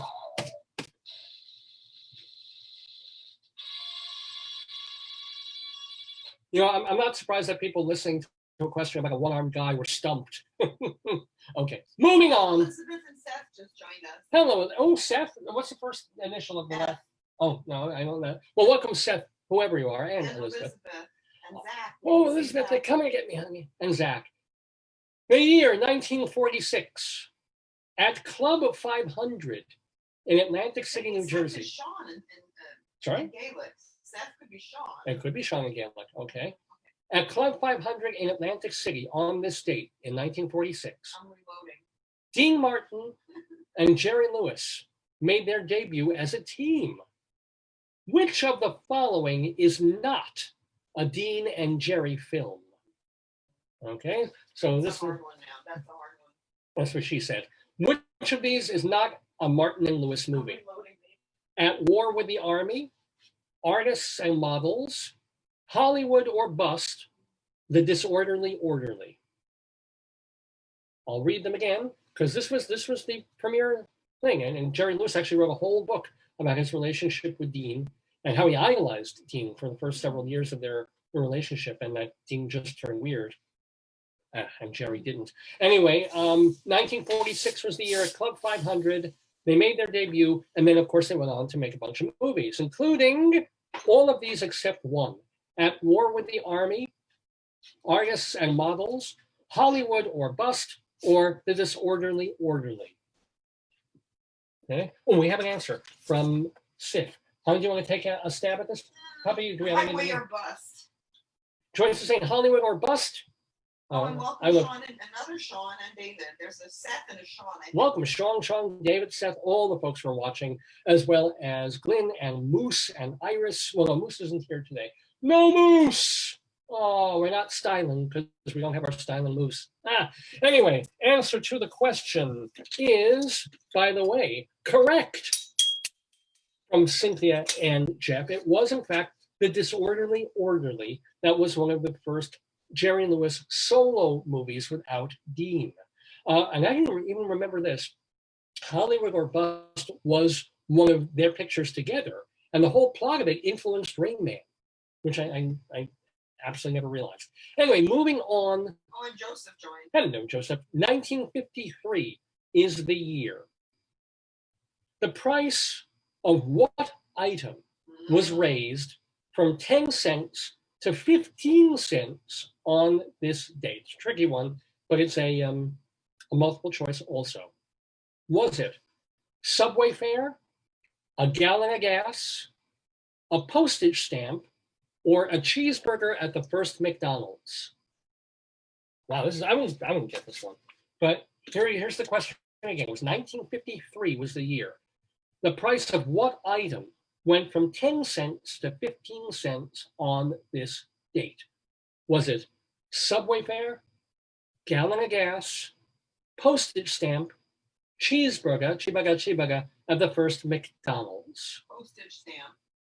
Is that you? I know Cynthia and Jeff. Are you saying postage stamp? Oh, Iris said, I still like to see Jerry Lewis. Never seen The Day the Clown Died. Oh, What is that? oh, the day the clown died. I've been. What is it? I have so wanted to get Harry Shearer on this program. Harry, since we're talking about The Simpsons before, Harry Shearer from, and all the Christopher Guest movies. He's one of the few people alive, besides Jerry Lewis, who has seen a cut of The Day the Clown Cried, which was a. No, died. She said D-I-E-D, died. No, it's actually Cried. I'm pretty Oh. sure the title is Cried. And what it is, and it's and in some ways, in some Ozonic kind of way, the movie probably influenced Life is Beautiful and Jacob the Liar and films like that, because it's all about Jerry Lewis playing a clown.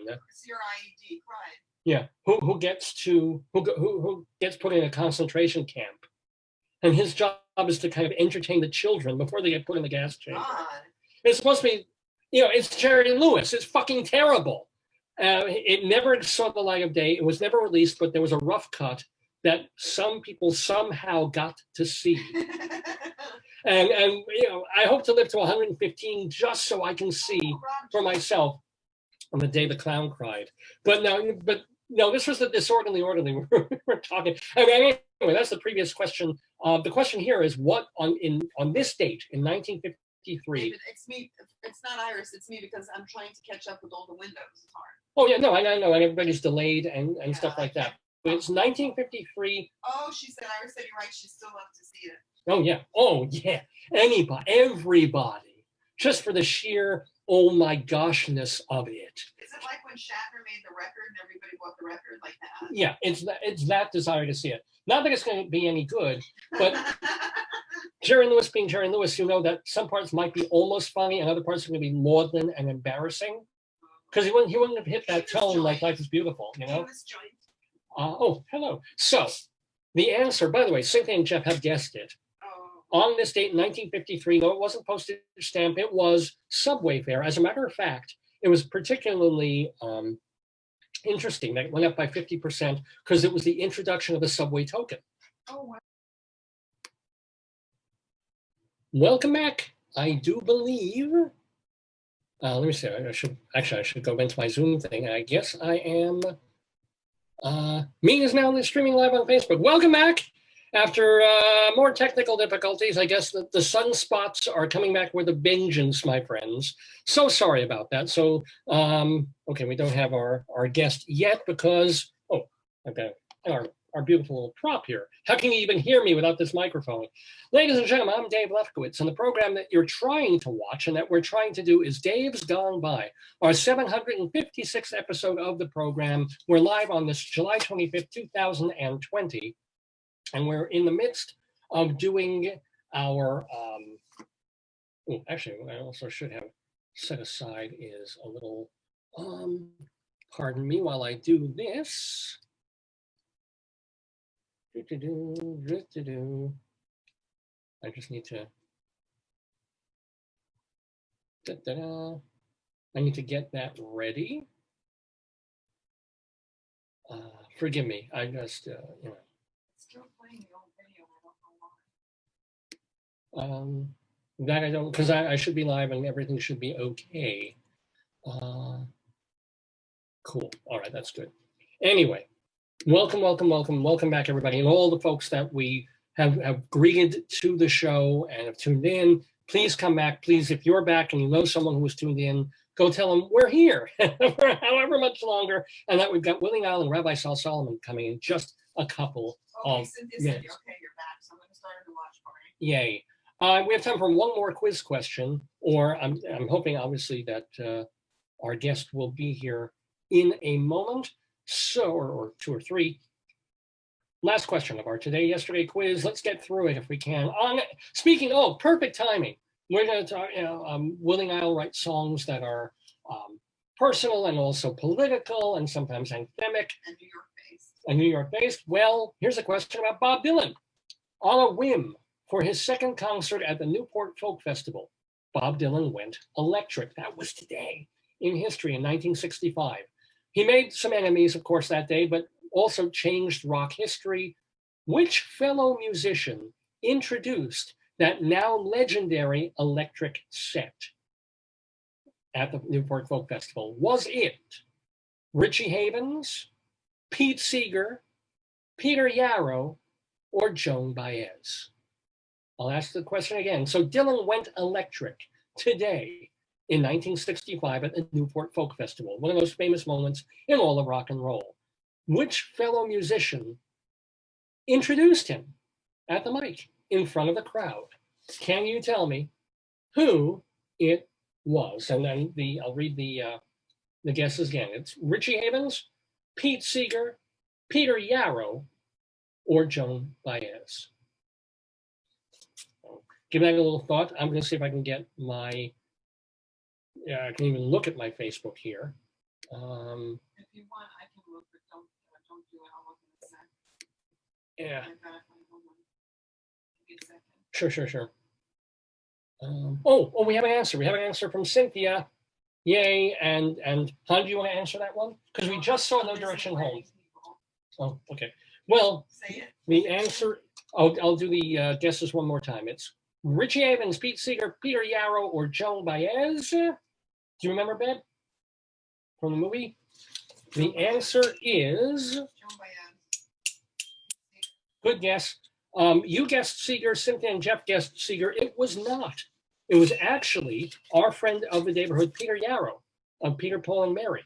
And if you remember, he gets up to the mic. Everything's kind of crazy because nobody's expecting this. He goes, ladies and gentlemen, the person that's going to come up now has a limited amount of time. His name is Bob Dylan. And he just gets off there, and Dylan goes electric. He pisses off part of the crowd, mainly because they can't understand what he's saying and the amplification. I mean, it was rudimentary at that point. So maybe the music was great, but it didn't sound great to them sitting there. The famous moment, Cynthia and Jeff guessed Pete Seeger. He was famous for supposedly threatening to chop the wires with an axe, when that wasn't actually the real thing. He just said he wanted to. He was thinking about it because I think his father was in the audience and was worried about his dad's hearing. And also he was ticked off that the songs, you couldn't understand what Dylan was singing. You couldn't hear the words, which is a tremendously important thing in a folk festival. But anyway, no, the answer was in fact Peter Yarrow. And Peter was like, he had to come on after a couple of rock songs and quell the crowd and bring Bob Dylan back on.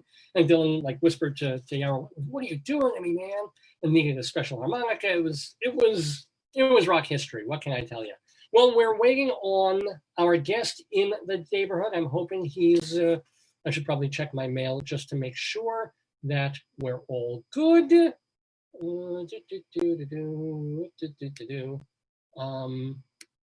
we go.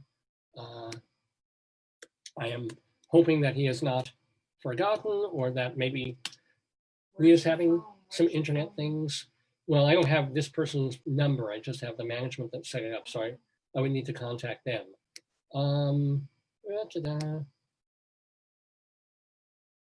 So, but anyway, again, apologies for almost every aspect of the program this morning. But this is what happens sometimes. It is what it is, as people say. I just want to make sure I can get a message from. Nope, I did not. So in a minute or two, I may have to send them. Oh, hello, ladies and gentlemen. Gallery view. I'm going to type a message. I'm going to bug out of here because Rabbi Sal Solomon has to. One person waiting. How can I? Oh, a message. Yeah, message in the waiting room. So, ladies and gentlemen,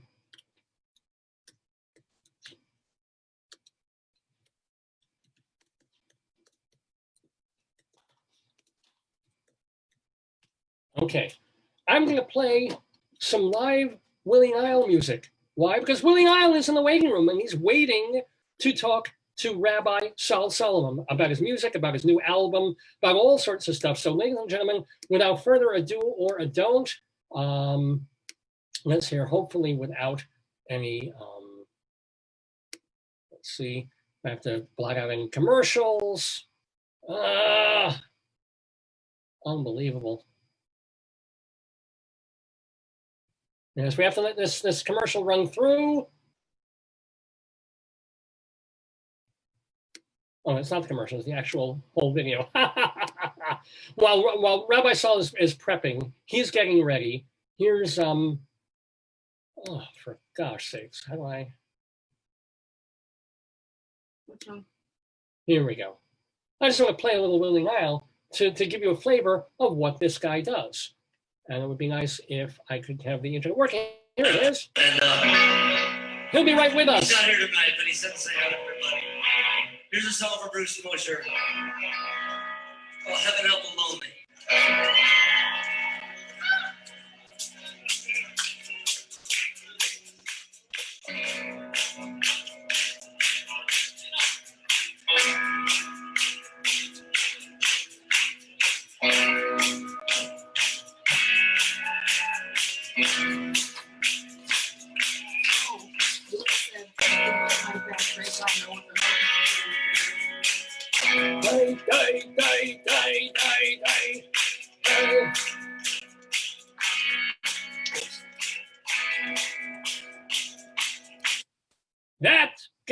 sound, that New Yorkie wonderful guitar sound. Let's see the zoom up there. Let's get the waiting room. Oh, where are the participants here? Oh, I can't handle technology. Where is it? Ladies and gentlemen, on this Shabbos, July 25th, 2020, with me, Rabbi Sal Solomon, please join us in welcoming a veteran and marvelous singer-songwriter from beautiful New York. Let me tell you about this guy. His first album came out back in 1980, and someone was so impressed with him that he had him open for them on tour, and that someone was Pete Townsend of The Who. Uncut Magazine has called this man a one-man clash. I've been called a one-man crash, but that's something else. New Yorker magazine has called him one of the most brilliant singer-songwriters of the past 30 years. We'll make it 40 now. I don't know how old that quote is. He has performed with Elvis Costello, Ringo Starr. He's got a recent album out called Streets of New York, which was then followed up with New York at Night, the more recent one. And he's been in show business so many years that it reached the level where there's a 2 CD set out of his music, and it's not even him. It's all these other people covering his songs. People like Dan Byrne and Nils Lofgren and John Gorka, Jen Chapin, Graham Barker. So ladies and gentlemen, won't you please welcome inveterate New Yorker and veteran musician, Willie Nile. Shalom, Willie. Thank you, Rabbi. Thank you so much. Oh, thank you so much, and thank you for being with us. First of all, the question that we have to ask everybody nowadays is, how the hell are you? Are you okay, healthy? Yes, thank you. I'm all right. I'm in New York. I've been here since the beginning of this, and I'm surviving. I'm doing all right. I didn't like that cough. That cough scares me. That's just a little bit of Ebola. It'll be gone by the afternoon. Yeah, my Ebola comes and goes like that. By the way, do you know someone named Lewis who says hi? Someone who's known you for, can you give me a first initial? Oh, Louis Medanek. I know Louis Medanek. Do you know a fellow named Louis Medanek? Yeah, I do, of course. How is he? Oh, I guess he's fine. He's asking, how are you? I went to school with, or my friend Dave went to school with the guy. It's been a while. Yeah. My best regards to Louis. Yeah, I miss him. Oh, well, God, I'm sure he misses you too. Yay, well, welcome to all the listeners who have tuned in to see and talk to Willie Nile here in the Daverhood. So let me ask you, of course you are a New Yorker, and you have not one but 2 albums. What does New York give to you as a songwriter, as a performer? How does it inspire you in a way that Oshkosh wouldn't? Well, I grew up outside of Buffalo, New York, and moved here about 48 years ago. I've been living here on and off. And I went to the University of Buffalo, got an degree there. But what I've learned from New York City, it's really taught me so much about, it's such a cosmopolitan city. You stand on the corner of McDougal and Bleecker in the Village, and if you stand there for 10 minutes, you'll hear like a half a dozen languages. I love the diversity. I love the grit. I love the history of it. I love there's an edge to New York. It just makes me feel alive, and I love it here. I adore the city. Well, speaking of the city, you put your first album out in 1980, and before that, you were a habitué, if you will, of CBGB's and that club life. You were really into all the folks that you were seeing there. So give me some memories of, I don't know, Hilly Kristal and the Blondie and whoever, all the people who were running CBGB's, and what it was like to see things there. First time when I moved here, I would get my acoustic guitar and go to open mics, wherever clubs had open mics where you could just get up and sing and learn your craft. And I looked in the Village Voice one day and saw this advertisement, a new place, because I had been looking every week, called CBGB's and Omfug. So I took my guitar, walked down Bleecker to the end of the Bowery, walked in this club. It was the afternoon. I think it was a Tuesday afternoon. Woman behind the bar, 1 or 2 people at the bar, nothing else. And I said, hey, how do you get to play here? And she said, oh, you should talk to Hilly. He's in the back, but he'll be out in a little bit. So I got a beer and I sat down, and about 15 minutes goes by and nobody comes out. So I walked over to the jukebox and I looked, so they had the best jukebox in town. But I noticed that the last 2 songs, the last single was by a guy named Hilly Kristal. And I thought, how many Hillys are there? So I put about $5 of quarters in the machine and pressed the same song over and over again. And it sat back. And after about 10 times of playing the same song, out from the back comes this like a grizzly bear that just woke up and was angry. Comes out looking, what the hell? I walk up to him and I say, "Hi, are you Hilly?" And he goes, "Yeah." I go, "I like your song." By the way, how was the song? Was it decent? Was it good? Was it punk? It was decent. It wasn't punk. It was kind of like some country rock thing, but it was. Oh. And I said, I like your song. How do you get to play here? And he said, "Well, just jump up on the stage and play me something." So I played him a couple of songs, and I got a gig there. And that was just before television came in and began what began this club. But at the time, there was a jazz pianist playing, and I played one night there. And I used to go there all the time. And Patti Smith used to play, and television would open up for them. Those were amazing nights. At first, it wasn't very crowded, but soon enough, it was packed. You know, I saw Talking Heads, Ramones, Blondie, all these great bands, the Cramps. They were great, great nights. I'd go there with there was a friend of mine called the Criers, a band from Meridian, Mississippi. And the lead guitar player became my lead guitar player, one of my two guitar players. Great guys. We saw everything there. It was a fascinating place to hang out in the 70s, no doubt. So, still more story. Like, were the crowds, even when they grew and exploded, were they under control? Were they wild? Were they moshing? Well, pre-moshing, whatever the hell they would do. Or was it just like, no, it was generally fine. Everybody's there just to groove to the music.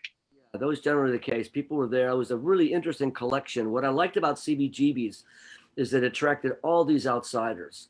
People came from wherever, from Long Island, from the north, the south, the west, you know, to play music. Because the thing about CBGB's was, which I really admire and love Hilly for, you had to play original material or forget it. Because at the time, if you had a band and played in a club in New York, you had to play cover songs. And it was complete opposite of that. And so all these people, all these loners, outsiders, crazies would come. And it was a magnet for outsiders. And I love that vibe. It was so interesting. So you go there one night, Patti Smith would be outside hanging out, Jim Jarmusch, you know, who's a friend. And, you know, Patti lives down the street from me here. I saw her last week sitting at a restaurant outside. I love that vibe, you know. And when I saw the Cramps, I just laughed my head off. Lux Interior was so funny. I go, this guy's great. They were pretty great times. Oh, let me ask. So you mentioned already at that point, you had enough songs to get on stage and sing and do your own original material. So when did you start writing your own songs? Like in college or when? I was as a kid, I had a very large family, and my older brothers played piano. My grandfather was a piano player. He ran orchestras over 20 years in vaudeville. And so when he died in 1953, what's his name? Famous, it'll come to me. He had a TV show nationwide. Eddie Cantor? Yes. Good one. You in the car, and you win. The silver Rolls Royce is yours. Eddie Cantor. You're getting low. When he died, my grandfather, on national TV, Eddie Cantor took 20 seconds out of his show to spend condolences to the family. So there was a lot of family, and Bojangles would send him Christmas cards every year. So it's interesting to see the closeness of those musicians, where these guys would stop once a year in Buffalo. And anyway, there was a lot of music in my family growing up. So I started playing piano at the age of 8. And I loved rock and roll. I mean, like every kid growing up, I heard that music, you know, Elvis Presley, Little Richard, Chuck Berry, forget it. As a little kid, my brothers brought home music. And so I played the piano, took classical piano lessons as a kid. So I had some history of music. And then in high school, I started writing poetry. You know, I had a great English teacher who really kind of opened up Shakespeare and the poets and, you know, Percy Shelley and stuff I dug, William Blake, Walt Whitman. And when I went to college, I went 1 year in Ohio to a place called Walsh College, Canton, Ohio. And my roommate had an acoustic guitar. And it was boring. It was really boring. So I said, teach me to play the guitar. And he was a lefty. No, he had a right. I was a lefty. I didn't know it. But when I went to pick up the guitar, it was left-handed, but he had a righty guitar. So I learned it playing the opposite way. I haven't been the same since. Anyway, I learned to play. Yeah. So which do you play now? Do you play to your normal or do you play off? I play right-handed. My strumming hand is right-handed. But when I play pool, or if I were to shoot a bow and arrow, which I don't, it's left-handed. So I'm a little ambidextrous, you know. Don't be shooting arrows during a pandemic. It will go many miles and hit somebody. But so what, do you remember the first song that you ever completed? Well, you know, again, could have been high school, or could have been, well, but you know, even pre the poets, but first song that you finished. A song called Chlorine. Chlorine. Yeah, it's a woman's name. It was a piano kind of boogie woogie kind of song. Chlorine. She's real keen, my chlorine. Like she I think it goes like she steps she's something steps on the old dance floor. She weighs 244. It's a funny song about dancing with this very large woman swinging me around the room. And she changes TV channels with a big right toe. There is no place she would not go. She's real keen. Bump, bump, my chlorine. Dun, dun, dun, dun, dun, dun, dun. Yeah.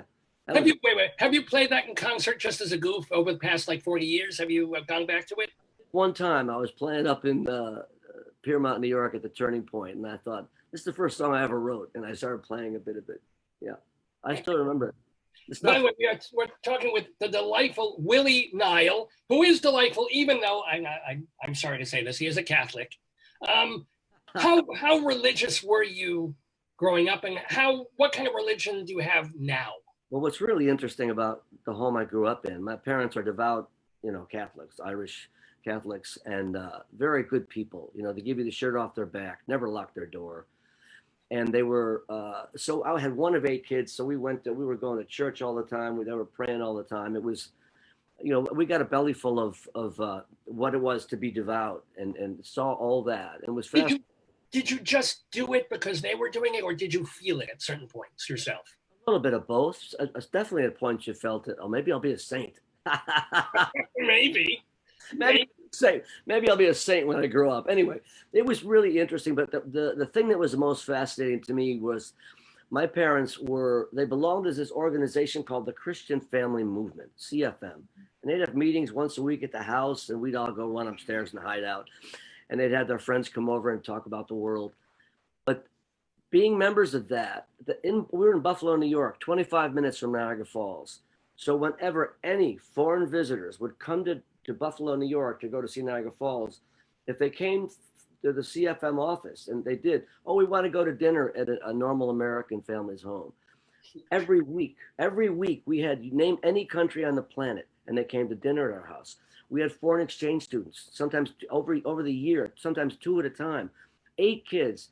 And my mother one day said to my dad, "Bob, I think we should have a foreign exchange student." And he goes, "Okay, Joe."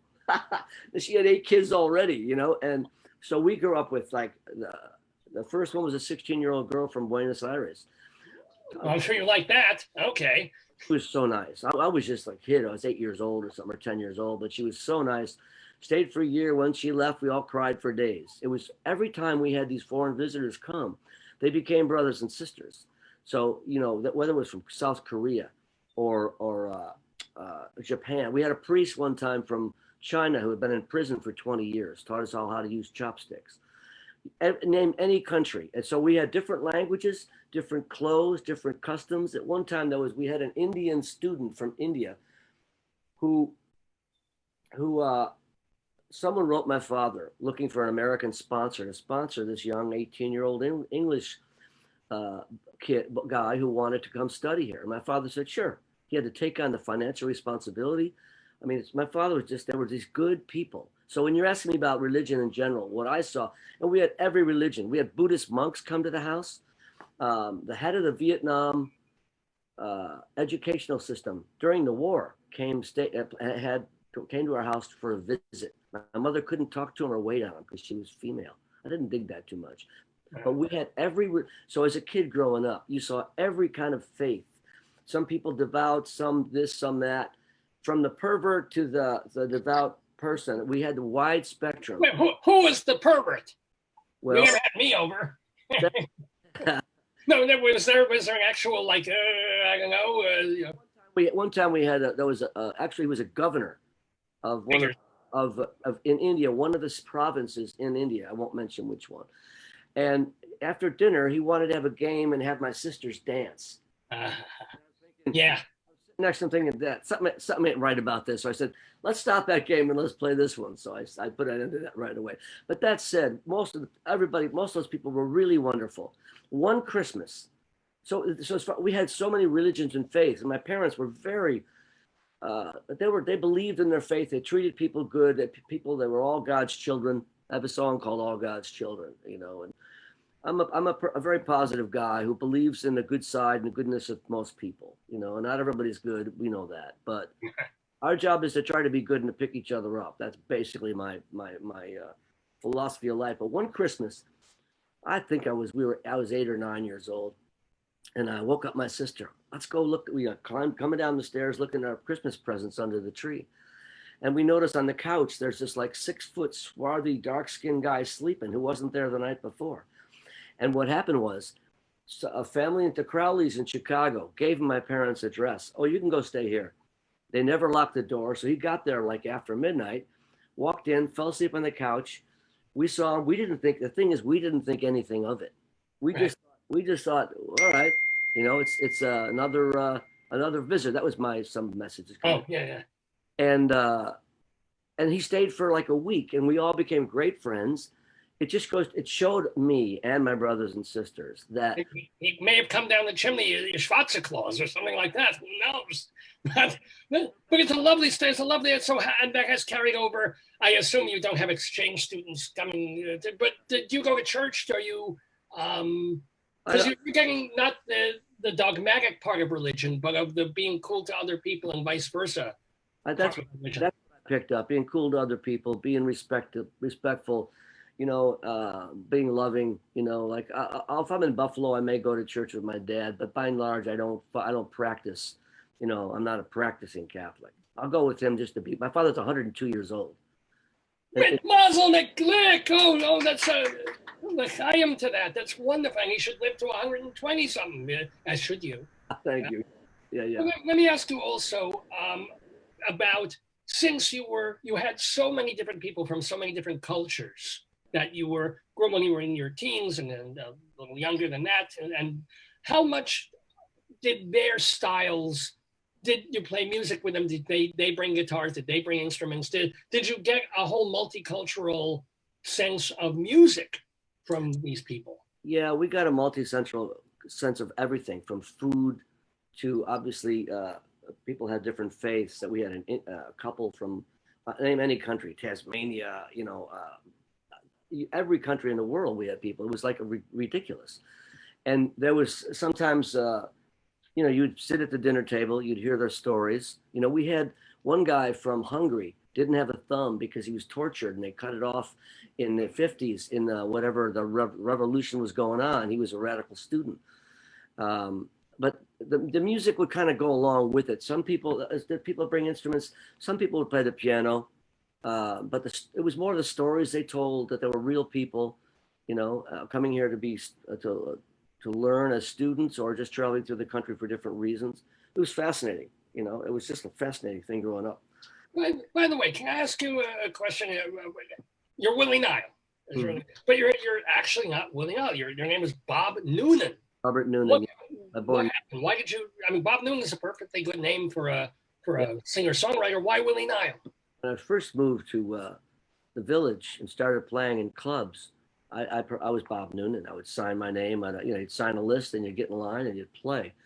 It's Bob Noonan, and it was pretty. I thought the vibe was. It was 1972, and there was a lot of pretentious. At the time, it was like delicate acoustic guitar music. I'm James Taylor's kind of thing, and I'm a rocker. I like all kinds of music, and I love that. That's great. That's all kinds of great music. James Taylor's great. But there was a lot of snobs. And I went to the Bitter End one time, which is right down the block from me here. And the comedian who was the MC, he would put his friends on ahead of you. You'd sign up and he would just put his friends on. He was very disrespectful. He thought he was hot stuff. And the next week, he put some people in front of me. I didn't get on until 2 a.m. I thought, all right, I get it, and he had disrespectful generally. He didn't care about music. He just wanted his comedy career. So I get in line and the guy says to me, oh, so what's your name? And I go, it's Bob Noonan. And he goes, what? I didn't hear you. And I go, oh, it doesn't matter. You can make you can make it up. And he goes, he points his fingers, oh, no. He says, he gave me a 30-second lecture. It's really important what your name is. It was like a Las Vegas shtick he was giving me. I go, oh, really? Oh, okay. My name is Huey Rosenbag. And he goes, I just made it up. He goes, Rosenberg? I go, no, Rosenbag, like the pitcher's mound. So he writes down Huey Rosenbag. So for the next 3 hours, my wife and I sat in the back just waiting for this guy to introduce me as Huey Rosenbag. He did. I played my 3 songs. Went back the next week and I was Mo Downs. And next week I was Umberto Snorts. I changed my name every week because I realized that I refused to play the game. I thought, what is this, high school? I thought, it's about the songs, and the fame thing never appealed to me. Being an idol was the last thing I want. I want to make a living making music. I love songs, and I love songwriting. I love music. And I started to have fun with it. So I gave all these names. I think Osgood Pequod's one of my favorites, but there was, I had about a dozen, and Willie Nile was one of those names. I was watching a TV, there was a great BBC 12-part series called Search for the Nile. It was fascinating, 1850s, 1860s. The National Geographic Society of the UK, England, was looking for the source of the Nile River. And Richard Burton, this famous explorer, and John Henning Speke, snobby Brit, they were looking, everybody's racing to be the one. And I just woke up one night, and I thought, Willie Nile, because it sounds like to say something's nihilistic. I'm a philosophy major. That made me laugh. This willy-nilly. I just thought it kind of made fun of itself in its own way. So if anyone were to write about me and either praise me or slam me, they're doing it to a name that I made up for fun. Like Huey Rosenbag. Who thinks of that? It came to me like on the spot. No, not Rosenberg, Rosenbag, like the pitcher's mound. That is so. By the way, did anything come of that comedian? Do we know who he is? Is he, or did he go nowhere? No, he did. He was part of there was a 3 or 4 person group. He was one of them. I never saw anything about him, but one of the guys in the group did succeed and became very famous. He was in a lot of the Chris Guest movies. Waiting for Guffman. He died. Fred Willard, was it, or? But Fred Willard was in the troupe, but he wasn't the MC. He was a nice guy. Yeah, but he was one of those guys. He was the guy who was in the guest movies. Wow. Let me also ask, in terms of, because you went right there. First of all, you are a rocker, of course, although one of your best albums, I think, is one that's basically acoustic piano with a little bit of instrument. Was that the River one, or what's it called? Was a river, yeah. Thank you. If people are a little skittish, because my audience, they're 80, 90 years old, if it's anything later than Eddie Cantor or Al Jolson, they're like, it hurts. But they might want to go for that particular album. It's anthemic and lovely. But you've got all this other music that has been happening. And you'd say you don't go for the big star thing. You don't want to play the game of the record companies back in the day. It's not about, for me, it's not about fame and personal glory. It's the music that I love, and that's what the passion is. And, listen, I'd love to be stinking rich. Make no mistake about it. I'd be a great rich guy. Are you kidding me? Oh, I hit you up for loans. Oh, absolutely. Yeah. You got it. Just name your anything. The being famous thing was never kind of what drew me to music. It was like hearing Little Richard play Good Golly Miss Molly. That was fun. Hearing Chuck Berry play Johnny B. Good, hear the Ramones. It's the music that matters. The problem is when you have that attitude and you put out an album, Willie Nile, I named after you, of course, and then 10 years goes by, and were you fighting with the record company? Was Clive Davis a problem? And what the hell happened? Because you're on this trajectory that so many people like you are. I mean, lucky. Oh, you get a major label debut, and then vanish. What? 1980, I put my first record out, and it got a lot of hype and a lot of press. I was like, quote unquote, the next big thing, and it was a lot of. It made me laugh. I never took it seriously, but I appreciated that the record company tried for me. Clive was great. I had free reign to make the record I wanted to make. They didn't interfere with me, and they tried for me. and I made 2 records for them. But I had problems with the business end of it, a former manager, a lawyer, and I was doing concerts at night and going to like arbitration in the morning. And I thought, you know what? And there was people like there was like in Billboard magazine, there was a 2-page spread, you know, Willie Nile and all these great quotes from the New York Times and whatever, these magazines and stuff, which was great. And I appreciated that. But then because I had no manager, I was besieged by, you know, people, and I had no one to counsel me. I was just, and I thought, you know what? And it stuck in my craw. I didn't want the music end of things to kill my buzz for music. You know, I said to my wife, let's get out of here. Let's walk away. So I turned around, and after my second record, I just walked. It wasn't the smartest thing in the world. I just walked away. I got out of it. And did what? So you didn't just walk away and do small concerts. Did you walk away from music completely except as a hobby, or what did you do? No, I didn't walk away from writing in music, but I didn't play any concerts for the rest of the decade. I mean, until 1987. I lived off the money I had, borrowed money, got a job in the post office, I was the worst postman ever. I didn't last long. You have to remember to ring twice. That's the thing I always forget. Ring twice, yeah. I always rang twice. You know, I was out in the country, and I'm driving my little post office vehicle, you know, and I was a terrible postman, and I was late, always late. You know, I'm a little guy, I'm carrying these bags. And people would come out wanting their welfare checks, and they'd meet you on the road, and they'd say, "Don't give anybody any mail unless it's at their house." And I'd say, "Look, I can't give it to you." And it was fascinating, actually, experience. You know, I mean, the human race is an interesting bird, to say the least. And I was terrible at it, and so I quit. It didn't last long, and then I got a publishing deal with a major publisher for that got me through a number of years. For your memoir, or to write what kind of a songwriter writing songs, trying to write songs that they would get other people to record. Oh, nice. I know that happens a lot for people who write for the country field. Is that what you were writing for, or yeah? All of the above, you know, whatever, you know, they would put me with other writers that would try to co-write.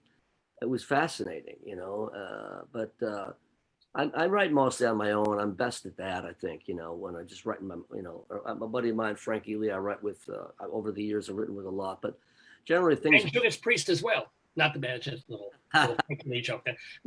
Yeah, Frankie Lee and Judas Priest, yeah. By the way, and that is a relevant joke, because you actually did an entire cover album of Bob Dylan songs, which I always have. Sorry, please, yes? That was so much fun to do. You know, I did when it was Dylan's 75th birthday, and the City Winery here in New York City was having a night, you know, of Dylan songs, and they asked me to come over. Would I play 3 or 4 songs to close the show? And I said, yeah, I'd love to, but let me first look and see because I would only do something like that if I felt I could bring something to the table. So I spent one night going over all the songs, and I thought, well, hard rains are going to fall. If I did that like Bolero, which I thought that could be great, which I did. And Rainy Day Women, I picked 4 songs. It was so much fun playing that night, because everybody knows the songs. That's great. It's a masterpiece it's a master, he's a Shakespeare rock and roll. And it was so much fun. I thought, well, that's 4. If I had 6 more, I'd have an album. And I said, I'm going to do this for fun. And a couple of friends said, yeah, you can't do Bob Dylan. You can't do the Beatles. You can't do Bob Dylan. I mean, not meaning me, but anybody. And I go, well, I think I could have some fun with this. I've got a great band. So I went in the studio in 2 days, and all the vocals are live. And while we cut them, those were the original takes were the final vocals. It was a great, fun, good experience. I love making that record. Bob. But this branches me into 2 different questions. First of all, do you have any, because you know and have played with a lot of musicians, do you have any Dylan stories or experiences or encounters personally? Bob used to live down the street from me. Just a few doors down. In the 70s, I'd be sitting on my fire escape, having a cigarette, watching the world go by. And I'd see this blue van pull up on weekends, and I knew, because he was like literally 10 numbers away from me, about 4 buildings away.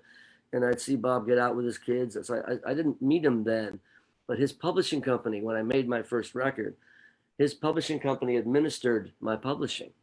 really good people, really, really, to this day, they're good people. And I met Bob through them.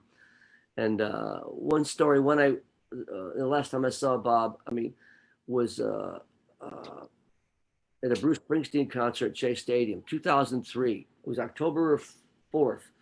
I remember I went to see Springsteen in September of that year outside of Buffalo. And I went back to say hello. Bruce is a really great guy and a buddy. And I took my kids to the show, and I went to say hi, and he goes, "Hey, you want to come and sing? You want to come and sing Glory Days with me?" And I thought he was kidding. And I go, "Wait." I go, "Yeah, sure." So next thing I know, my kids are in the audience, and I'm up on stage on the jumbo screen singing Glory Days with Bruce. It was an absolute riot. He was so sweet of him. It was really fun. Loudest band I was ever on stage with. Oh my God. My guitar's never been that loud. When I first hit it, I almost flew off the stage. It was great. And so 2 weeks later, I went to see him at Shea Stadium to thank him. I went backstage. I see him in his dressing room. "Hey, Bruce." And he says, "Hey, want to come and sing 2:45 with Gary Bonds?" So next thing I know, I'm on for half an hour with Gary U.S. Bonds. And Bruce comes up. He goes, "Hey, come on up." Beforehand, he goes, "Come on up for what's it called? So many songs. I can't think of it." So anyway, I'm on stage with Bruce, and he comes off the stage at the end of the night, and he goes, "That was great. Come on back tomorrow night. We'll do it again." Bruce loves to rock. He does. This was at the end of this 2-year tour, and the band was tired and stuff, but he was like ready to go. He can't help it. He's like a volcano. So, and it's fun to be on stage with him. I was pushing him, going, "You rock, brother," And the next night I went, and Dylan was backstage, and I know one of the people from his office was there, and I said, "Hey, can I say hello?" And sure, I shook his hand, said hi, and I'm sitting on a road case at the back stage, at the foot of the stage, and I said hello to Bob, and he's standing next to me, and Bruce comes off the stage before the encores, and he comes, right up to Bob, and so I'm sitting on a road case. I couldn't get out of the way. Bob's on my right, and Bruce is on my left, and their heads are literally right in front of my face.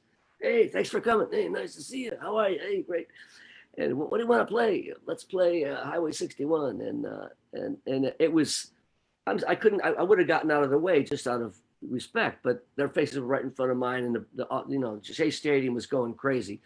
It's interesting to be back at a stage at a Bruce show with the audience going absolutely crazy.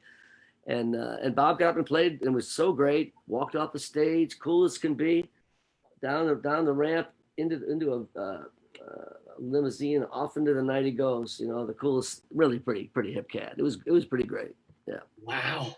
Yeah. Wow. God bless Bob Dylan. We're all better because of his great work and catalog and so on. Oh, absolutely. Unbelievable. Even Wiggle Wiggle is a wonderful song. And people don't like that, but Wiggle Wiggle is good. Let me ask you, not to impinge upon your friendship, because we're going to tell stories out of school. But as you say, Bruce is a buddy. So do you have any cute Bruce Springsteen anecdotes, funny stories about him that you wouldn't mind your telling, because it's outside the confines of just professional relationship? Well, I've always found him to be so genuine. I met him in, I forget when it was, what year was it? 91. I had a record out at Columbia Records, and ran into Patti Scalfa.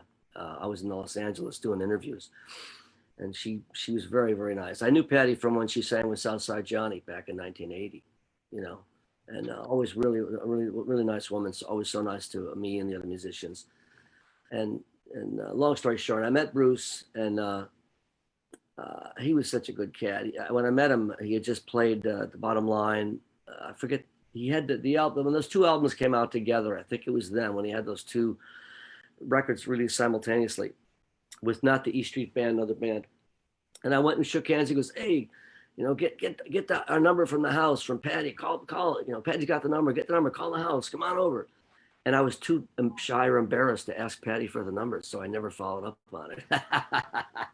How do you spell idiot? Capital I-D-I-O-T. Anyway, I tell people that he's everything you hope he would be. To be that well known and iconic and famous, it's not the easiest seat to sit in the world. Not the Which I knew, but yeah. easiest shoes to fill. And I find him, he's genuine as can be. Like if you were hanging out with him in a bar at night, which I've done, he came to see me play Long Branch one time, and in the wee hours we're sitting at the bar drinking. He's just a regular guy deep down, and he's passionate. It's genuine. He doesn't have to tour. He could just sit back and relax. It's in his DNA, rock and roll. And like yours. At this point, even though you're not wealthy, but you make a decent career, I hope, doing what you do. Absolutely. I'm lucky as can be. I get to tour around the world. I've got a great band. I'm making my living. I'm fine. I never thought I would get to this point. I'm not rich by a long shot, but I'm surviving well enough. And Bruce just really, I said to him, I was at dinner at his house one time. We're leaving. He was driving me back to my hotel. And I said, Bruce, look what rock and roll, look what you've done. And he said, you know what? Not a day goes by that I'm not grateful. And he meant it. He was not a day goes by that I'm not grateful. There's something to be said for following your dreams. And everybody can tell he's a kid who followed his dreams and loves what he does. And he gives back. The charity that comes from him, people don't know about because he doesn't, blow a horn about it. He does a lot of good work and good things for a lot of people. He's a great guy. I donated a sofa to Goodwill. Nobody mentions this. It had only a few stains on it. I felt very giving, very generous. I only took a $1,400 markup on it for taxes. I'm very proud of that. I think it should be trumpeted more. I'm sitting on that sofa as we speak. There you go. That's how you survive. Oh, we have a message from, I think, a listener. By the way, we have people who are typing in and in the Zoom and the Facebook thing, and they're saying that you look great, and they're very, very happy to see you. So we wanted to let you know that. But, knock on wood. I feel good. I've been trying to be as vigilant as I can, taking good care of myself, and my dad's 102 and he's still doing great. The family's good, and I want to ask you a creatively worky kind of a question here, because you had mentioned when you were putting the Bob Dylan tribute album together. Anyway, you did the concert, you did 4 songs. And so, if I have 6 more songs, I have an album here.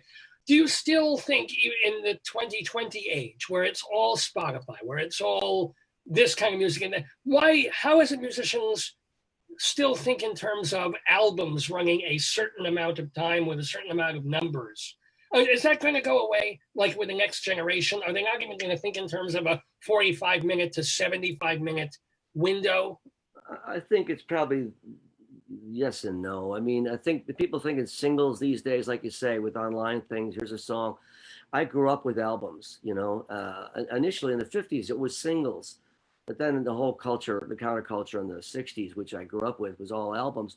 It's like reading a book, like an album, say Blonde on Blonde, or say, Darkness on the Edge of Town, whatever, 12 by 5 by the Stones. I like collections, Yes. Sometimes the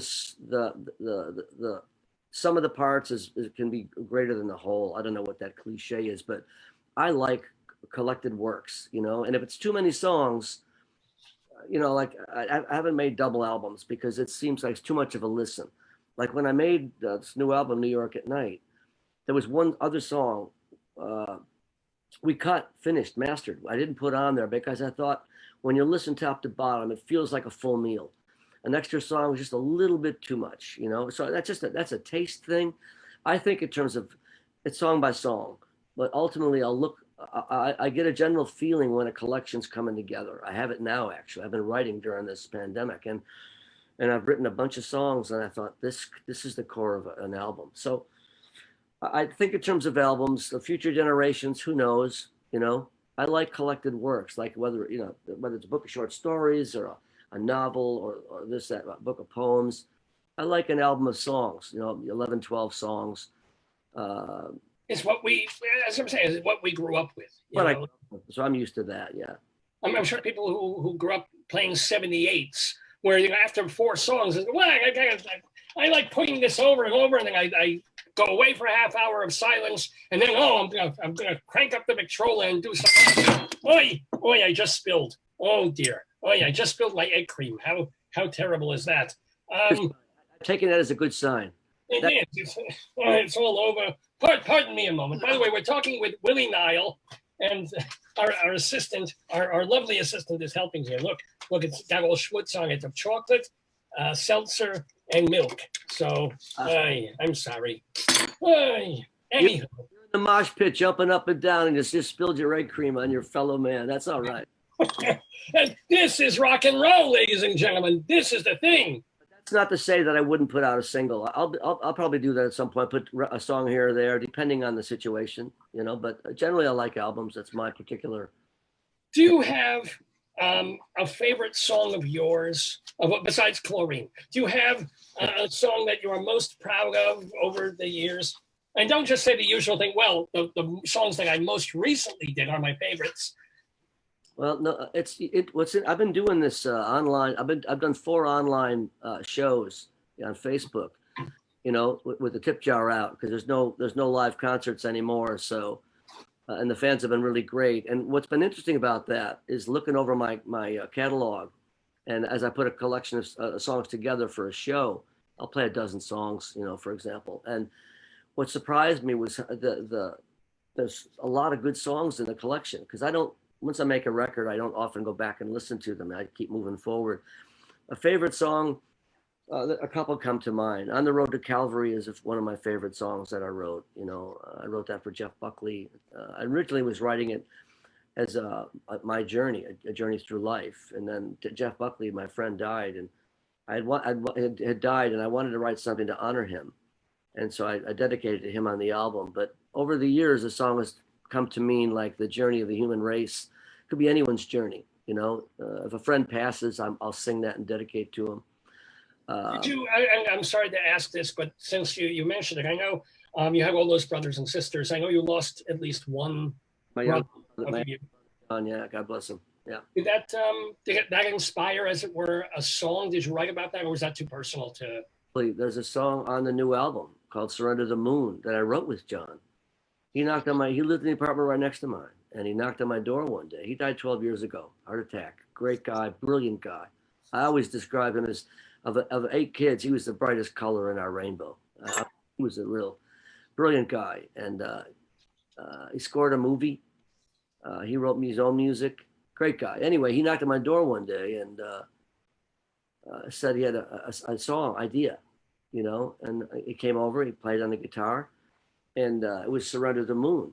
And we wrote it, and I always wanted to record it. And so I put it on this album, but a week before they started rehearsing for it, I rewrote the last half of the song, but it's a song I wrote with John. Have I written something about John? It makes, not per se, things like that make their way into songs. Like the other night, I played "Back Home," another one of my favorite songs that I've written, "Back Home," which is semi-autobiographical. I dedicated my brother Richard, who's in Oregon now. He's very ill. And my eldest brother, I not per se haven't written a song for John, but I put "Surrender the Moon" that I wrote with John on the album, and I love the way it came out. He'd have loved it. Hey, John, talking about you down here, buddy. Yeah. Well, we are talking with the marvelous Willie Nile. I do want to remind everybody, if I can read my soaked notes here, but I want to tell everybody that you can get Streets of New York in old. New York Night's a new one. New York at Night. Excuse me, I read that wrong. 2008 was Streets of New York, and now it's New York at Night is the new album by Willie Nile. Yep. But also Paradiddle Records is releasing Willie Nile Uncovered, a 2 CD set of songs of yours. Now, you can't say which of those is your favorite because you have to love them all. What's fascinating about that, I got a phone call last year from a fella in the guys from Paradiddle Records called. Great guys, and they said they wanted to do a tribute album. And I was a little embarrassed. I thought, well, why me? I thought, and when I heard the album, I was really, I had tears in my eyes during some of the songs. The album's called Uncovered, Willie Nile Uncovered, and they encouraged all the artists to do different takes on the songs.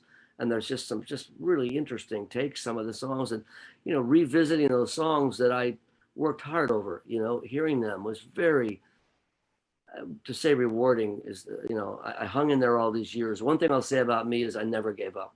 I never stopped dreaming. I never gave up. You know, I stuck to my guns. You know, I never sold out.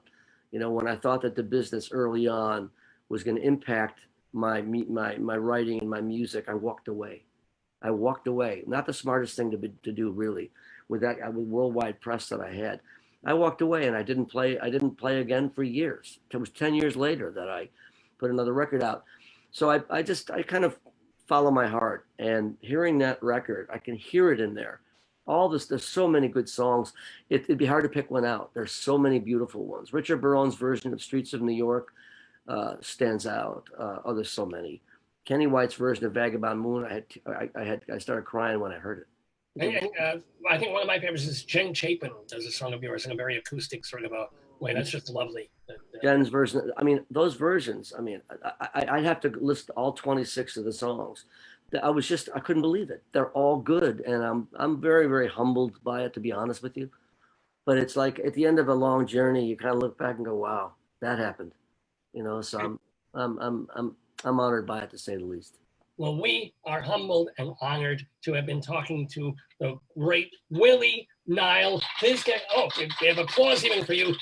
Last question before we let, because we asked you about your own songs, but you're such a people person and you're so interested in other cultures and other folks and sort of humbling yourself. What are one or two of your favorite old time songs by other people? Well, I mean, Johnny Be Good just stands up. Satisfaction. I would say my favorite song of all time is Satisfaction. And I play it, you know, often with my band. It's so much fun to play. I can't get no, because I can't get no. Johnny Be Good, Satisfaction. There's so many, you know. She Loves You. I mean, the joy, when you hear She Loves You by the Beatles, the joy that comes through that recording. I mean, it's, for me, those songs, and I mean, Great Balls of Fire. You know, I got to meet. I had to go to the proctologist. Let me tell you. No, I'm kidding. I got Doc Pomus, the great songwriter from a Brill Building, was a good friend of mine. And when I would play Kenny's Castaways in 1978, he came every night when I played. I go, Doc, 6 nights a week. How come you come to see me? I like what you're doing, kid. I like what you're doing. He was such a good man. He was the coolest guy I've ever met in my life. And I've met some cats. I love Doc. And he said, hey, Willie, I'm having a birthday party. I want you to come to my house. Went to his apartment, and I'm there with my wife, standing there, and he comes up to me in his wheelchair. And there was a small black guy with him. Hey, Willie, I want you to meet somebody. Willie, this is Otis Blackwell. And I almost fell off the floor. Otis Blackwell wrote, Don't Be Cruel, All Shook Up, Great Balls of Fire, Return to Sender, Fever, and a raft of others. One of the, probably the most unsung of the greats. And I couldn't hardly speak. I knew exactly who Otis Blackwell was. And then Otis proceeded, he had a guy playing a piano, and he proceeded to sing all those songs right 5 feet from me. I can't believe it. I mean, there's something to be said for believing in your dreams. Who would have thought I'd ever experience that? Who'd have thought I'd ever be on stage with Bruce Springsteen at Giant Stadium? Who'd have thought I'd be backstage with Bob Dylan, watching Bruce, and Bob goes up and plays with them? You can't make this stuff up. So I'm still dreaming. I'm not going to stop dreaming. And I've been very lucky, and I'm very grateful for the good. Who would have dreamed that you would be on this Dave's Gone By program with me, Rabbi Sal Solomon? This is the pinnacle. This is the crowning achievement, and for us as well. It remains for me. Oh, by the way, if people want to follow what you're doing both during this crazy pandemic and also like afterwards, do you have a concert tour set up for 2021 or? There's shows. Actually, I've got a show. There's a live show August 15th in Monmouth Park, New Jersey, outdoors. There's a raceway, and next to it there's a restaurant, the Blue Grotto. Apparently, there's a big lawn behind it, and they're going to have like a supper club, socially distanced tables, and with all these rules, so people can come out safely and see a concert. I'm going to play a live show August 15th with the band. I had Spain and Italy tours canceled. They're moved to 2021. And I've done 4 shows online. If people go to either willienile.com and sign up on the newsletter list, you'll know when. Or if you go to Facebook and get on our whatever that is, Facebook stuff, you'll get notes. I'm going to do some shows with my full band, live concerts online, and I'm not sure when we'll put them. Sometime in August, we'll do it. And yeah, so you can go to willienile.com or go on, follow us on Facebook or whatever those social media sites are. Willie Nile, Willie, spelled differently from the penis, I guess. Willie, Nile, willienile.com, and also his Facebook page, Willie Nile. Stay healthy, stay creative, stay you, please. And thank you so much. Thanks for having me, Rabbi. I've enjoyed it very much, and you're a patient man, and I love that you spilled egg cream all over yourself during it. That just made it. Oh, I may do it again just for you. I may do it twice. Let me tell you. Shalom to you. To you, my friend. Bye-bye. Willie Nile in the Daverhood, ladies and gentlemen. What a joy. What a thing. I think I need you to leave. To end the meeting there. Shalom. Stay healthy. You too. Shalom to you, and thanks so much. Willie Nile, oh, what a wonderful gentleman, what a fine singer-songwriter, and what a delight to have him in the Daverhood. I am Rabbi Sal Solomon, founder and spiritual leader of Temple Sons of Bitches in Great Neck, New York. Oh, see, everything has gone wrong for Dave and for me in this. I've spilled gook on me. The internet stops and starts. We start late, everything, and yet we get that. And wasn't that a keeper? Wasn't that wonderful? Let's hear some wonderful. Well, as Dave's wife is telling me, he is a mensch, or at least in the 55 minutes that we've had. I mean, who knows? He could be, an axe murderer, but he seems like a mensch. Let's hear him play.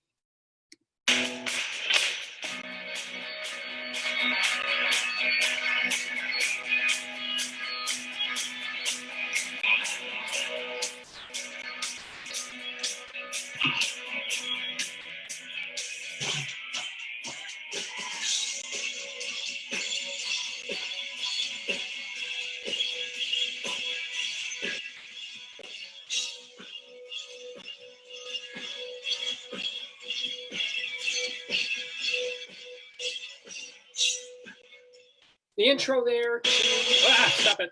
Okay, thank you. The intro there to a live version of Heaven Help the Lonely. We have to be very careful about playing music here because of Facebook rules and YouTube rules when we repost the shows and when we archive the shows. I wish we could play a bunch of Willie Nile songs the way we used to when we had like musicians on the program as guests.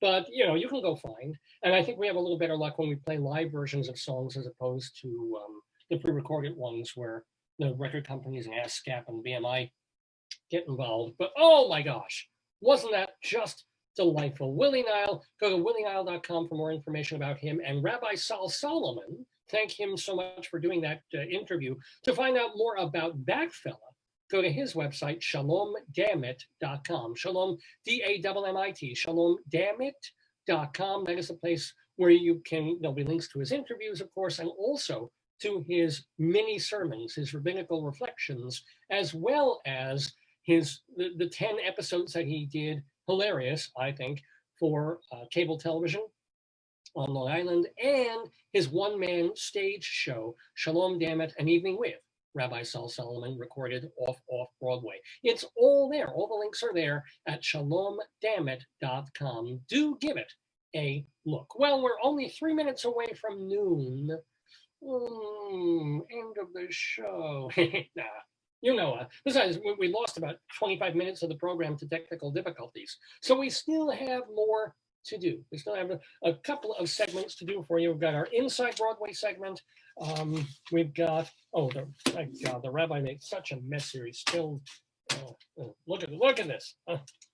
Shameful. Anywho, but yeah, we do have more to do. Our Inside Broadway segment, Greeley Crimes and Old Times, as well as our Wretched Pun of Destiny. So we're going to get through all of these rather quickly. And as I said, I do apologize. Potato News will have to wait. I know. I'm sorry, Potato. Well, why don't we talk rather quickly about the theater? Because I'm not so much a music person as a theater person. I've been a critic and a journalist and an actor and a playwright and a director to some extent. So I've done all these things having to do with the Broadway theater, and I do love just keeping you updated. I mean, right now, there's no Broadway. There won't be Broadway until next year, but there's still some news to share.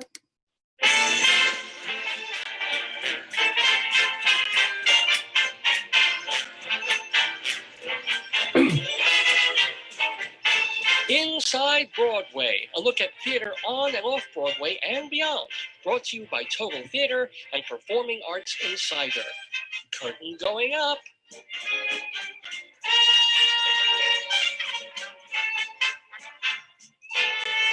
Inside Broadway we go every week here in the Daverhood. Just because, you hear everything about movies, you hear everything about music, but I like to promote the theater even when there's no theater to promote.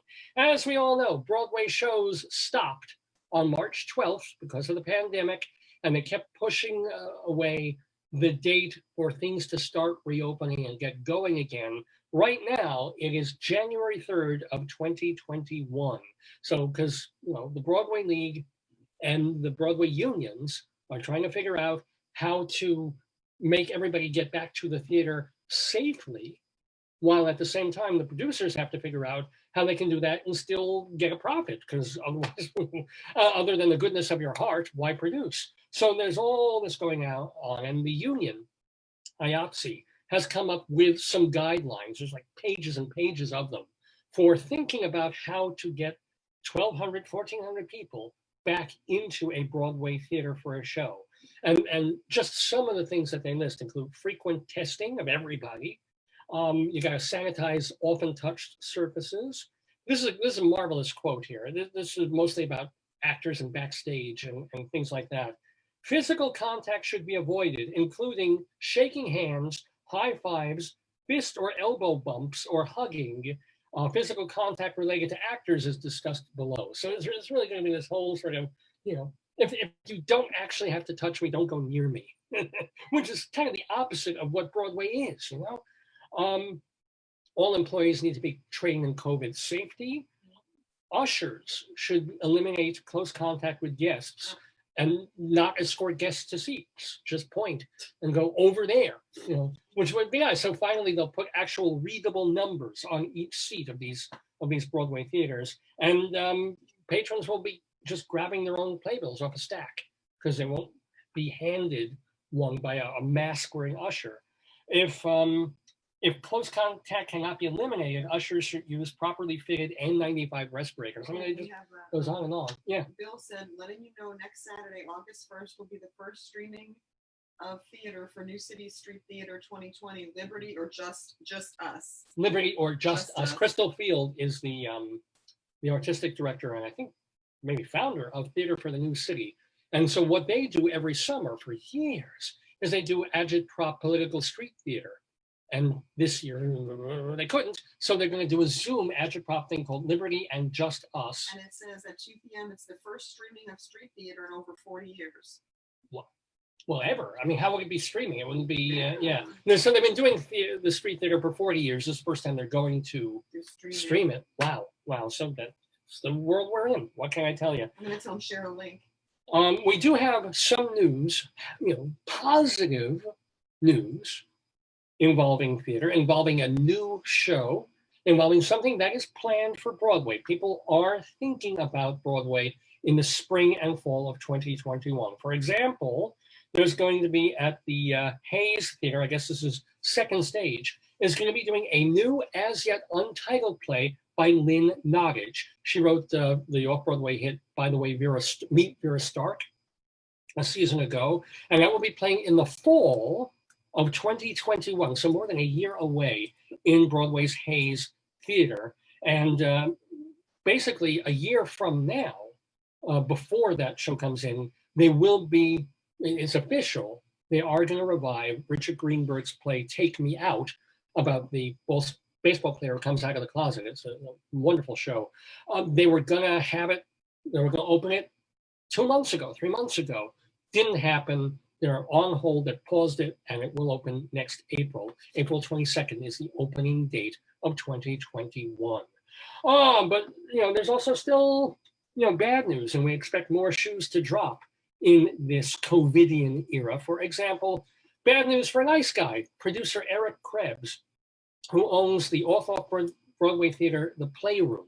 Now that has been, since 2011, hosting dozens of plays, readings, auditions, dance workshops.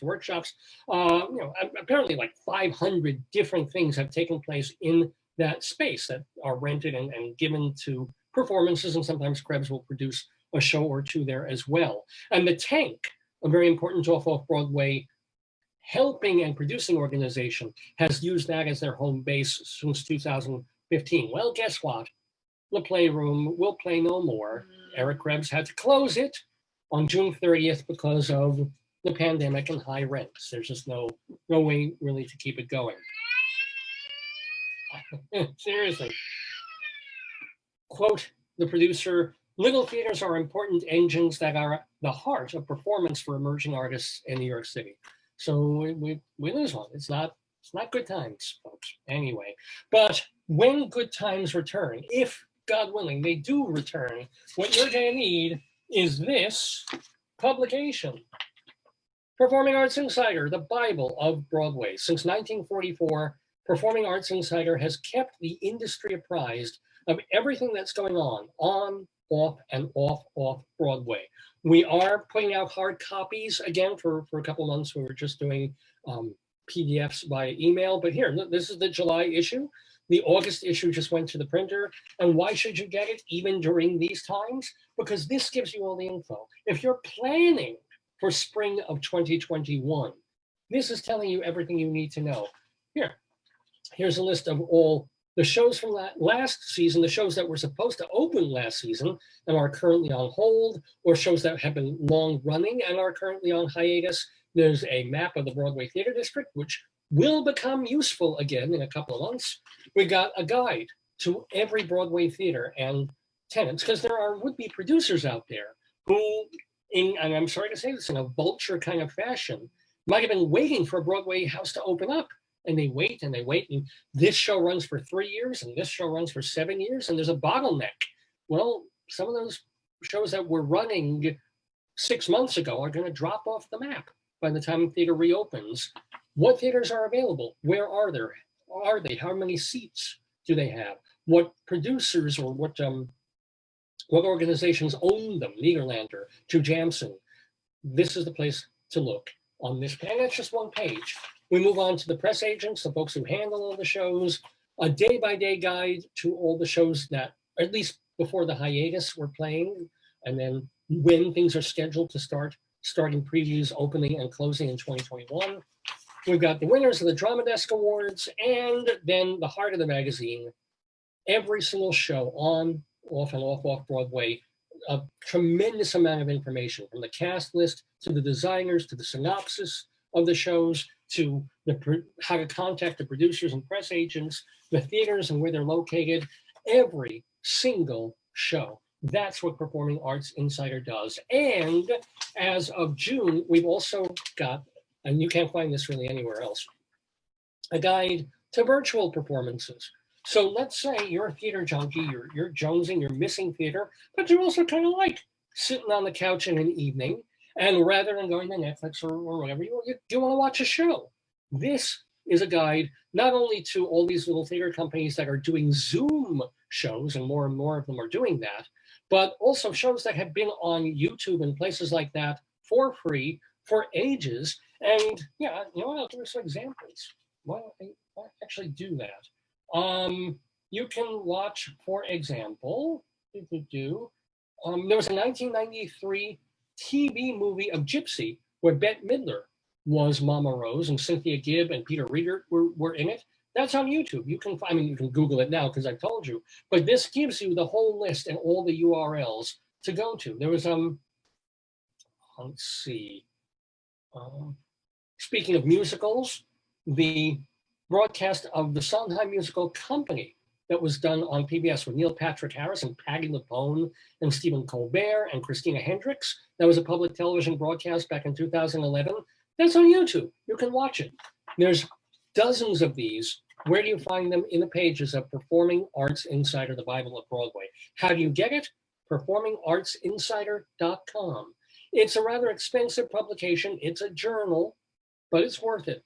People who subscribe renew year after year. When we thought about stopping the magazine after all these years, because our co-publisher, he passed away, and I got really busy, and I thought, I'm not making a lot of money with this. It's like, let me give it up. And subscribers would elbow me on the aisle coming up out of a show in Manhattan, or they email me, and they'd be really distraught and upset at losing Performing Arts Insider. So we haven't lost it. It's still here, but we do need people to support it and subscribe. performingartsinsider.com. You can either pay for the 12 hard copy issues and you get digital along with that, or if you want to save some dough and you don't need the hard copy, we can just email you the copy once a month. So performingartsinsider.com for the Bible of Broadway.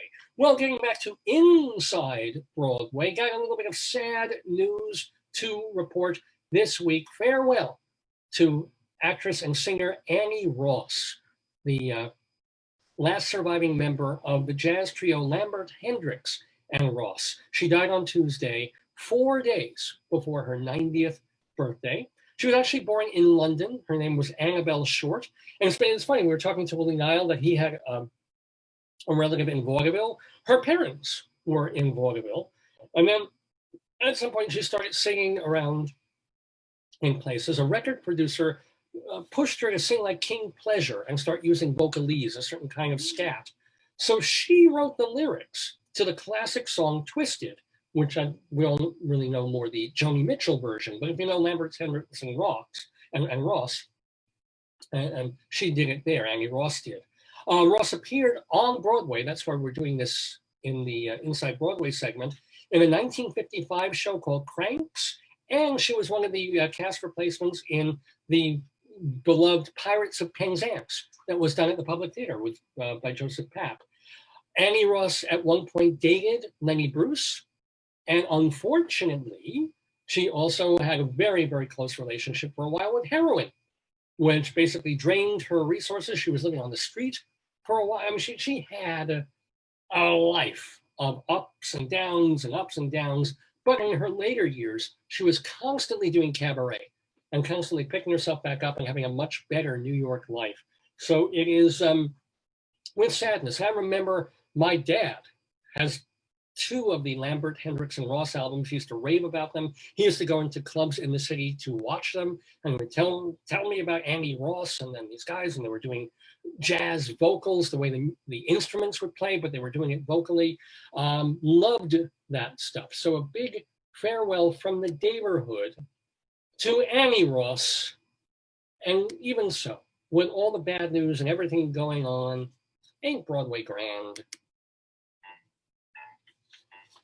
It's the famous gay white way where the night is bright as day. Ain't Broadway grand? It's not just a thoroughfare, it's a tingle in the air. Ain't Broadway grand? It's excitement, it's romance, it's all fun and song and dance.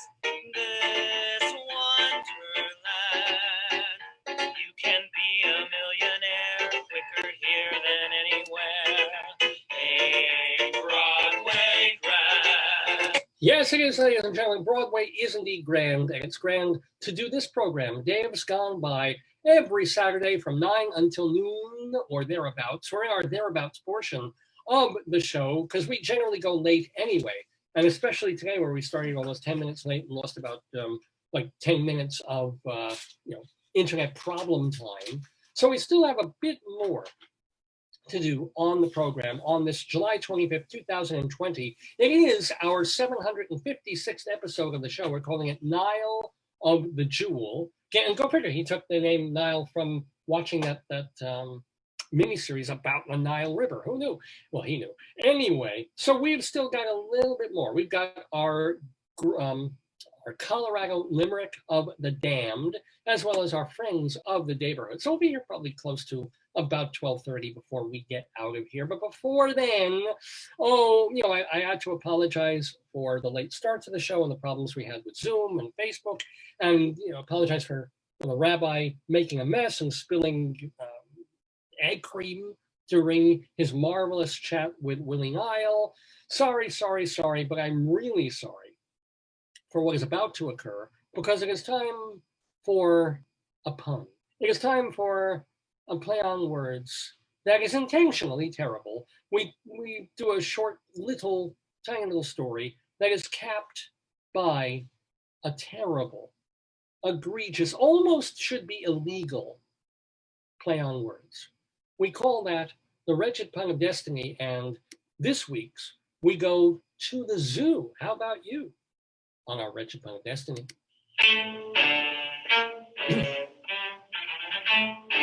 The day was gone by, wretched pun of destiny.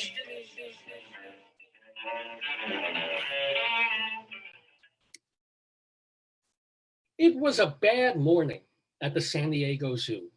What should have been a grand reopening just hit one snag after another. First, the champion Olympic swimmer who volunteers to go surfing in the dolphin tank gets a cramp in his leg and can barely move. Then their newly acquired African bobcat starts going crazy with anxiety and won't let anyone near her. Worst of all, the consultant they hired to run the event has to leave because of a urinary tract infection. But what are we supposed to do? Cries the zookeeper. Call my website developer, says the consultant.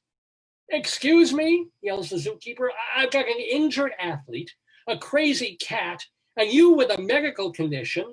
Why would I call a web geek? Because, replies the consultant, your surfer is down, I can't access your hyperlinks, and it hurts when I pee.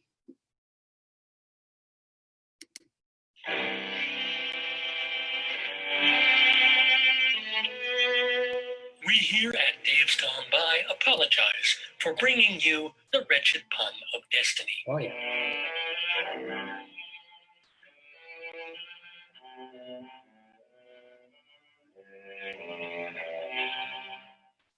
I warned you. I did apologize beforehand. Now you know.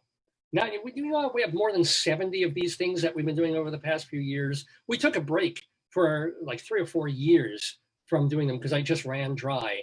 And now the puns, they continue and they continue and they continue. So I do apologize. Send your comments to davesgoneby@aol.com. DAVESGONEBY. davesgoneby@aol.com, or feel free to post all your comments and messages right here on our Facebook page, both during the show as well as all week long. I can't necessarily respond to everybody, but I do try and read everything. So either post here on the Facebook site or at davesgoneby@aol.com. And please, let's not forget that if you like the show and you want to share the show with other people, or you like this episode, not only can you scroll back on Facebook and watch our recent videos, but remember that davesgoneby.com is our archive website. Every show we've ever done that has been saved, that wasn't technically glitched, is there at davesgoneby.com. Also, we've got the audio of our episodes at castbox.fm. Castbox.fm. So if you are a podcast person and you don't want to spend hours just looking at a screen, all the shows going back to, I think, 2005 are currently posted on castbox.fm, so you can take that anywhere with you. If you're back riding the Long Island Railroad to New York and you need something to listen to for 45 minutes or whatever, just pop on the MP3 and there it is. Plus, we are on archive.org. That is a really wonderful website that is trying to collect all this audio and media and art from the 20th and 21st century. And we're part of that. And again, not all our shows are on there yet, but we have everything going back to late 2004.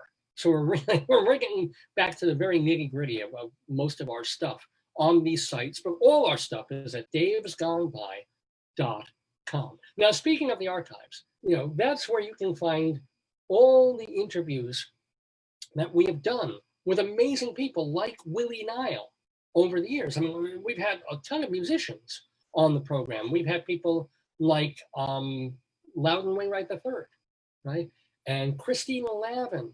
And I was listening to Rabbi Sal's conversation with Willie Nile. They talk about Gary U.S. Bonds. He's been on the program. Neil Sedaka has been on the show. Tom Paxton, just absolute thrilled to have him on the program. The late Oscar Brand was on the show too. So, and Peter Tork from the Monkees.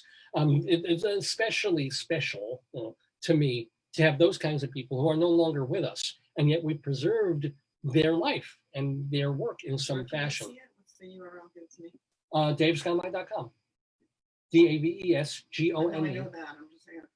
Davesgoneby.com is the place for all of that. But all these interviews reside there. And you can listen. Theodore Bacall, speaking of late singer, an actor as well as a musician, he is on there. It's really great. So we call people who've been on the show, who have been guests, are friends of the Daverhood, and we like to check in on them.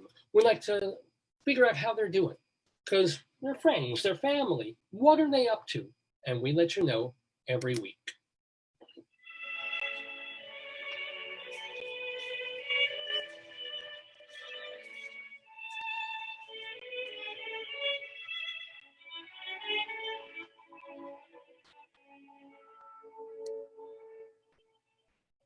So here is just a little bit about friends of the Daverhood. For example, want to give a shout out to, speaking of musicians, Eliza Gilkison just premiered a brand new video for her song Peace in Our Hearts, which is from her new album called 2020. That's the name of the album. Look for it on YouTube and all the places you look for videos. Peace in Our Hearts from Eliza Gilkison.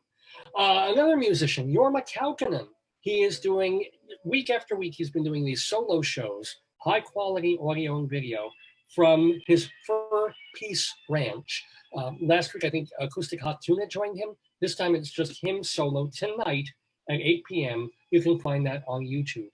Ruben Santiago Hudson is directing his own piece, Your Blues Ain't Sweet Like Mine, and you can watch that, the Zoom of it, of course, at tworivertheater.org. Two River Theater with an ER.org. That is tomorrow night, Sunday at 7. I want to let you know that Andre DeShields is part of Black Theater Week, and that is happening towards the end. I guess they're doing it Zoom, but it's July 27th through the 31st. Eric Comstock and Barbara Fasano, they are constantly on YouTube, constantly singing songs from the Great American Songbook and sharing them with you. Go to their YouTube page, Eric Comstock, COMSTOCK. Julie Holston is doing Virtual Holston Friday nights on YouTube, and you can watch the archives there. Julie, HALSTON. Give a shout out to Evan Seplow, who is the founder and editor of StageBuddy.com, which is devoted to New York nightlife, and yet they found a way to write stories about things that are being done in New York, even during the pandemic. I want to remind you that Dr. Demento still does Dr. Demento shows at drdemento.com. Stuart Brown has his website, soundsofbroadway.com, and this is a place for 24/7 show tunes. And it isn't just the ones everybody knows. It's not just playing Annie and Phantom of the Opera over and over. It's obscurities and lots of deep cuts too.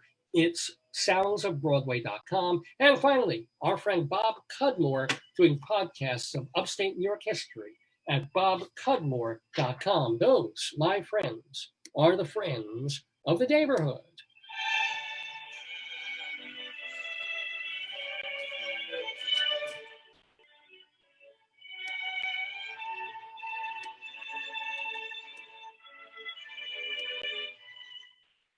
Well, we're almost done with the show. Had we not had all these delays, we'd just be coming up on the 3-hour mark.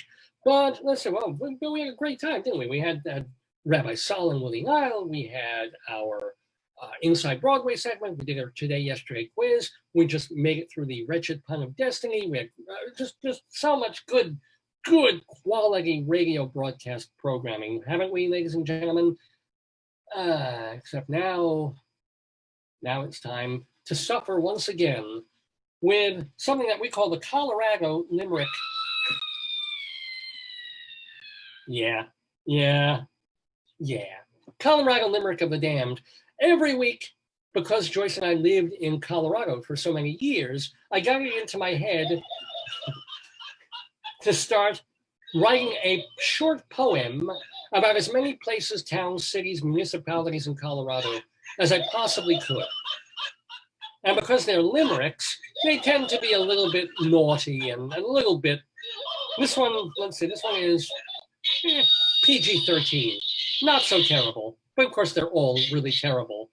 And today we go to the lovely town, because every town in Colorado is basically lovely, Grover, Colorado. I could make another Cookie Monster joke, but I'm not going to repeat myself.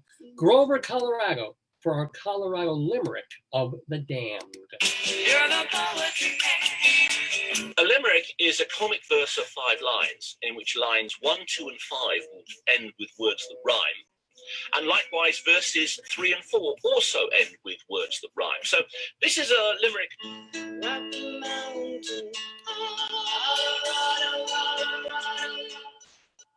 So yeah, I hadn't heard of Grover either when I was living in Colorado. But I should have, because it isn't that far from where Joyce and I were living. It's in Weld County in northern Co. Small town, population of about 150 people. And this comes from the Greeley.gov website, the actual official government website. In the late 1800s, the plains there were occupied by small bands of Sioux Indians. One group attacked the Iliff Cattle Company, killing 2 men, leaving one to walk 70 miles to the nearest town, which was either Eaton or Greeley. He apparently died from being stung by poison from the many cactus needles he accumulated on his long walk. So, yeah, there's quite a little town in Colorado there. Originally, the area of Grover was named Point of Rocks, but it was renamed for Dolly Grover, who lived in a house where the town's original post office stood. The town's railroad depot, which was mentioned, in a short story by Willa Cather, still is there. They've actually kept that there, the railroad depot of Grover, Colorado. Fred typed in the word just in time for Grover. Just in time for Grover. It's still a small town, but they have an annual rodeo. So yay for Grover, Colorado. And I'm going to contribute now, because what a history. And we don't normally have this great history for some of these tiny little towns that we talk about here. They're just ghost towns. Settlers came, drove off the Indians, that was that. This one's got like great stories to it. We're going to add a terrible one. Ladies and gentlemen, our Colorado Limerick. Oh, wait. This is so important. I'm going to make this extra special. Oh, no, not that one. Not that one. Hold it. I'll give the intro.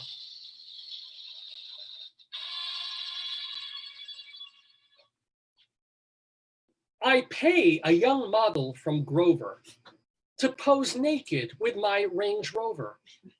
She looks really good, stretched out on the hood, but oh, so much better bent over.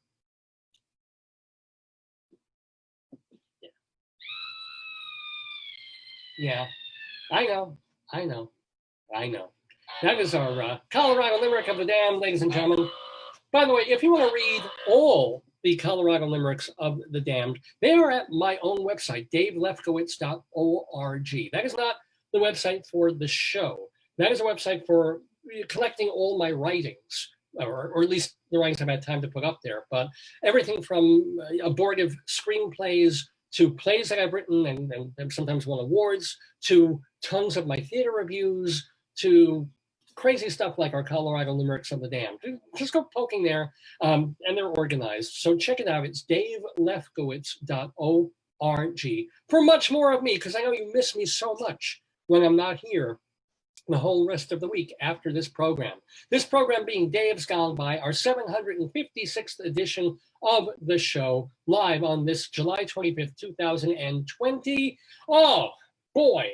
I feel like I've been through the ringer on this one. We're going to talk about highs and lows. So lows of technical difficulties and late starts, having to start and stop over again and losing our viewers and getting them back.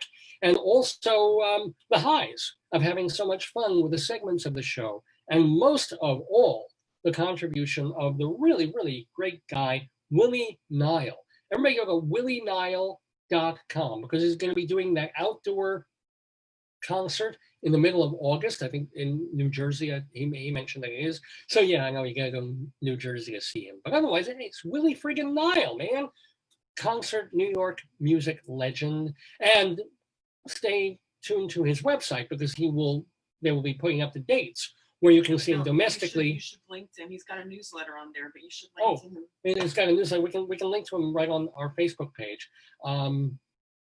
But and I follow him with our Twitter feed. But the thing is, he is rescheduling the Europe dates that he was going to do. That'll be in 2021. And certainly, it's also a place to find out about his album, man, which is, Rabbi Saul was getting them all wrong, but it was New York at Night is his latest album. Songs that have that great New York rock and roll anthemic feel.